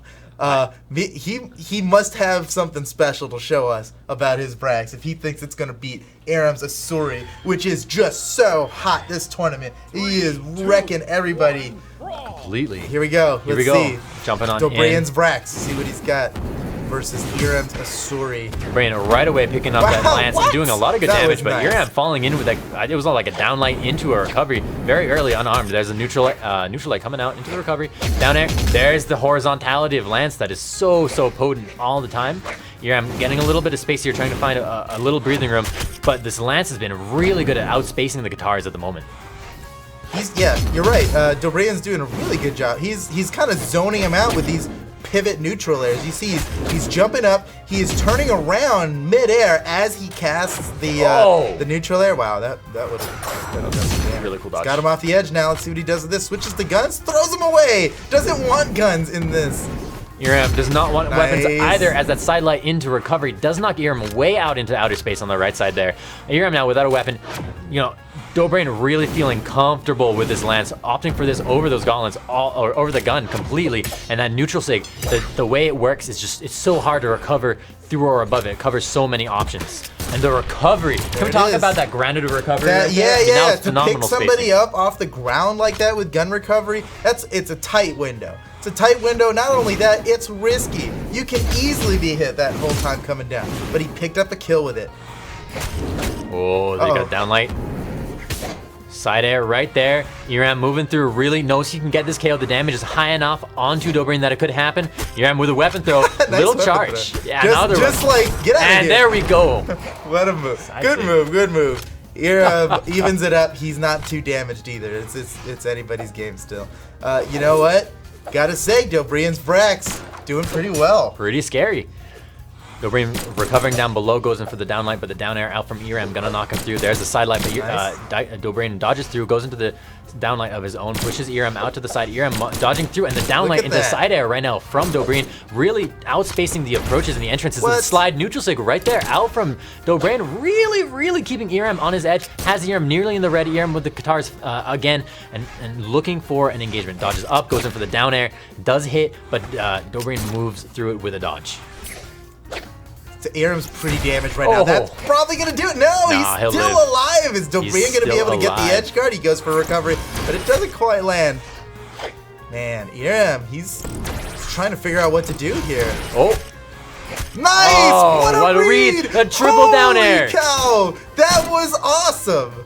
Oh man, that was awesome. What? You gotta really be in your opponent's head to make that happen. I mean, that was phenomenal. The read, just go back, watch that again. Watch this game again, everyone. It's amazing, just for that moment.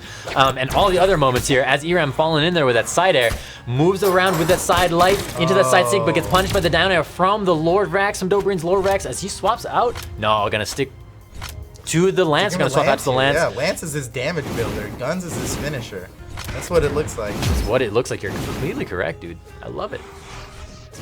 Man, is he he's trying to surprise him with those side sigs now, right? I mean, that'd get the kill. They would probably get the kill, especially off the right side. Oh my goodness! Dobrian's pretty aware of what's going on with that. He's not gonna get surprised by it like some of these other opponents have been.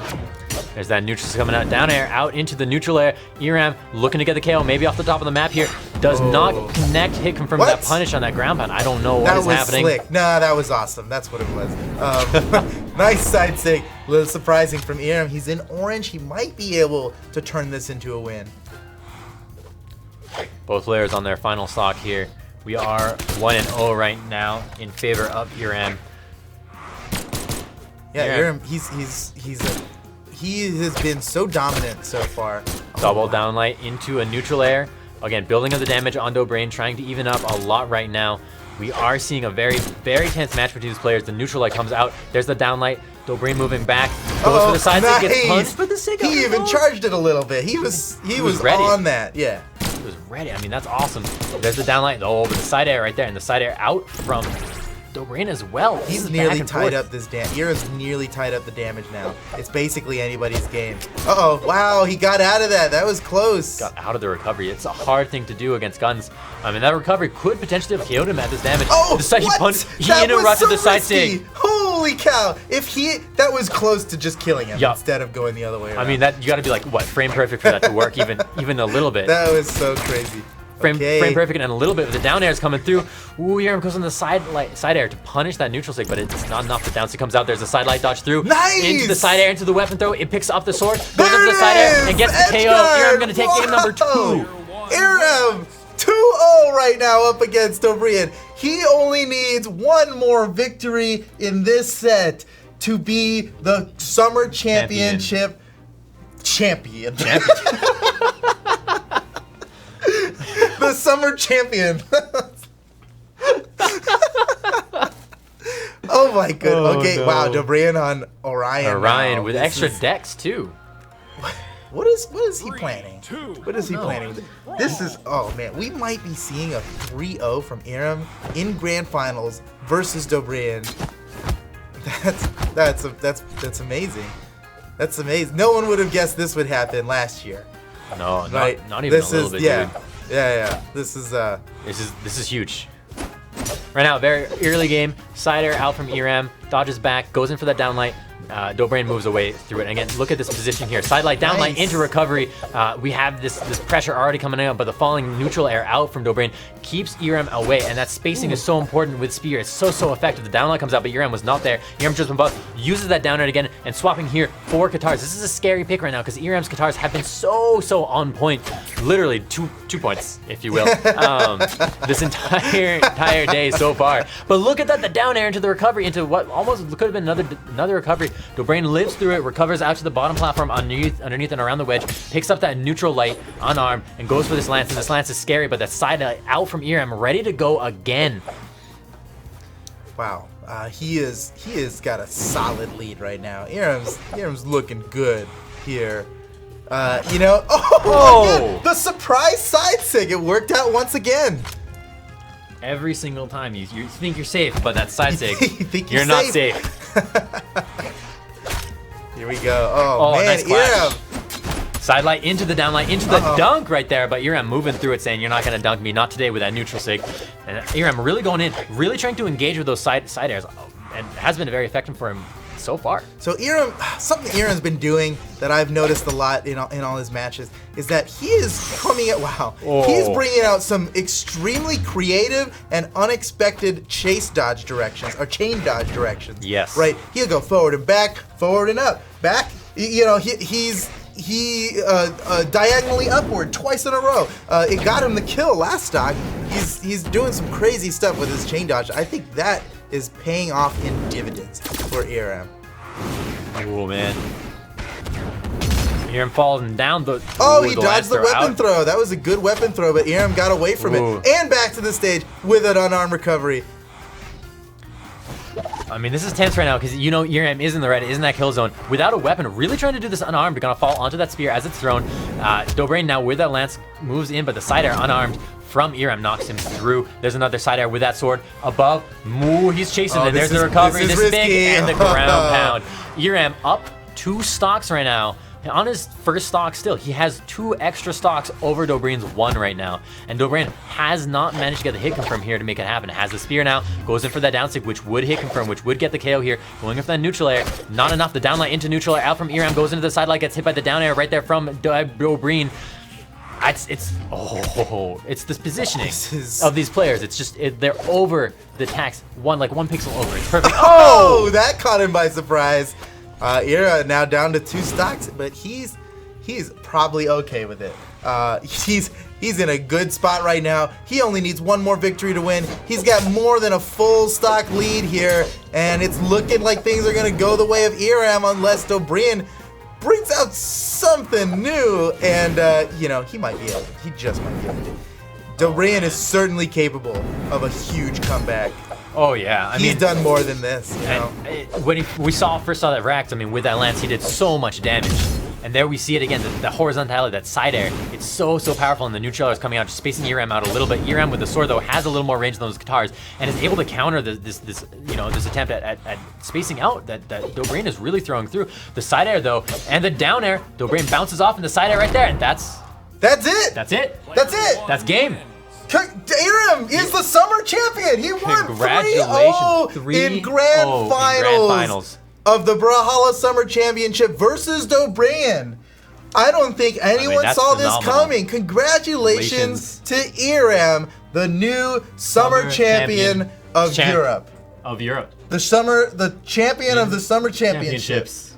Summer champ.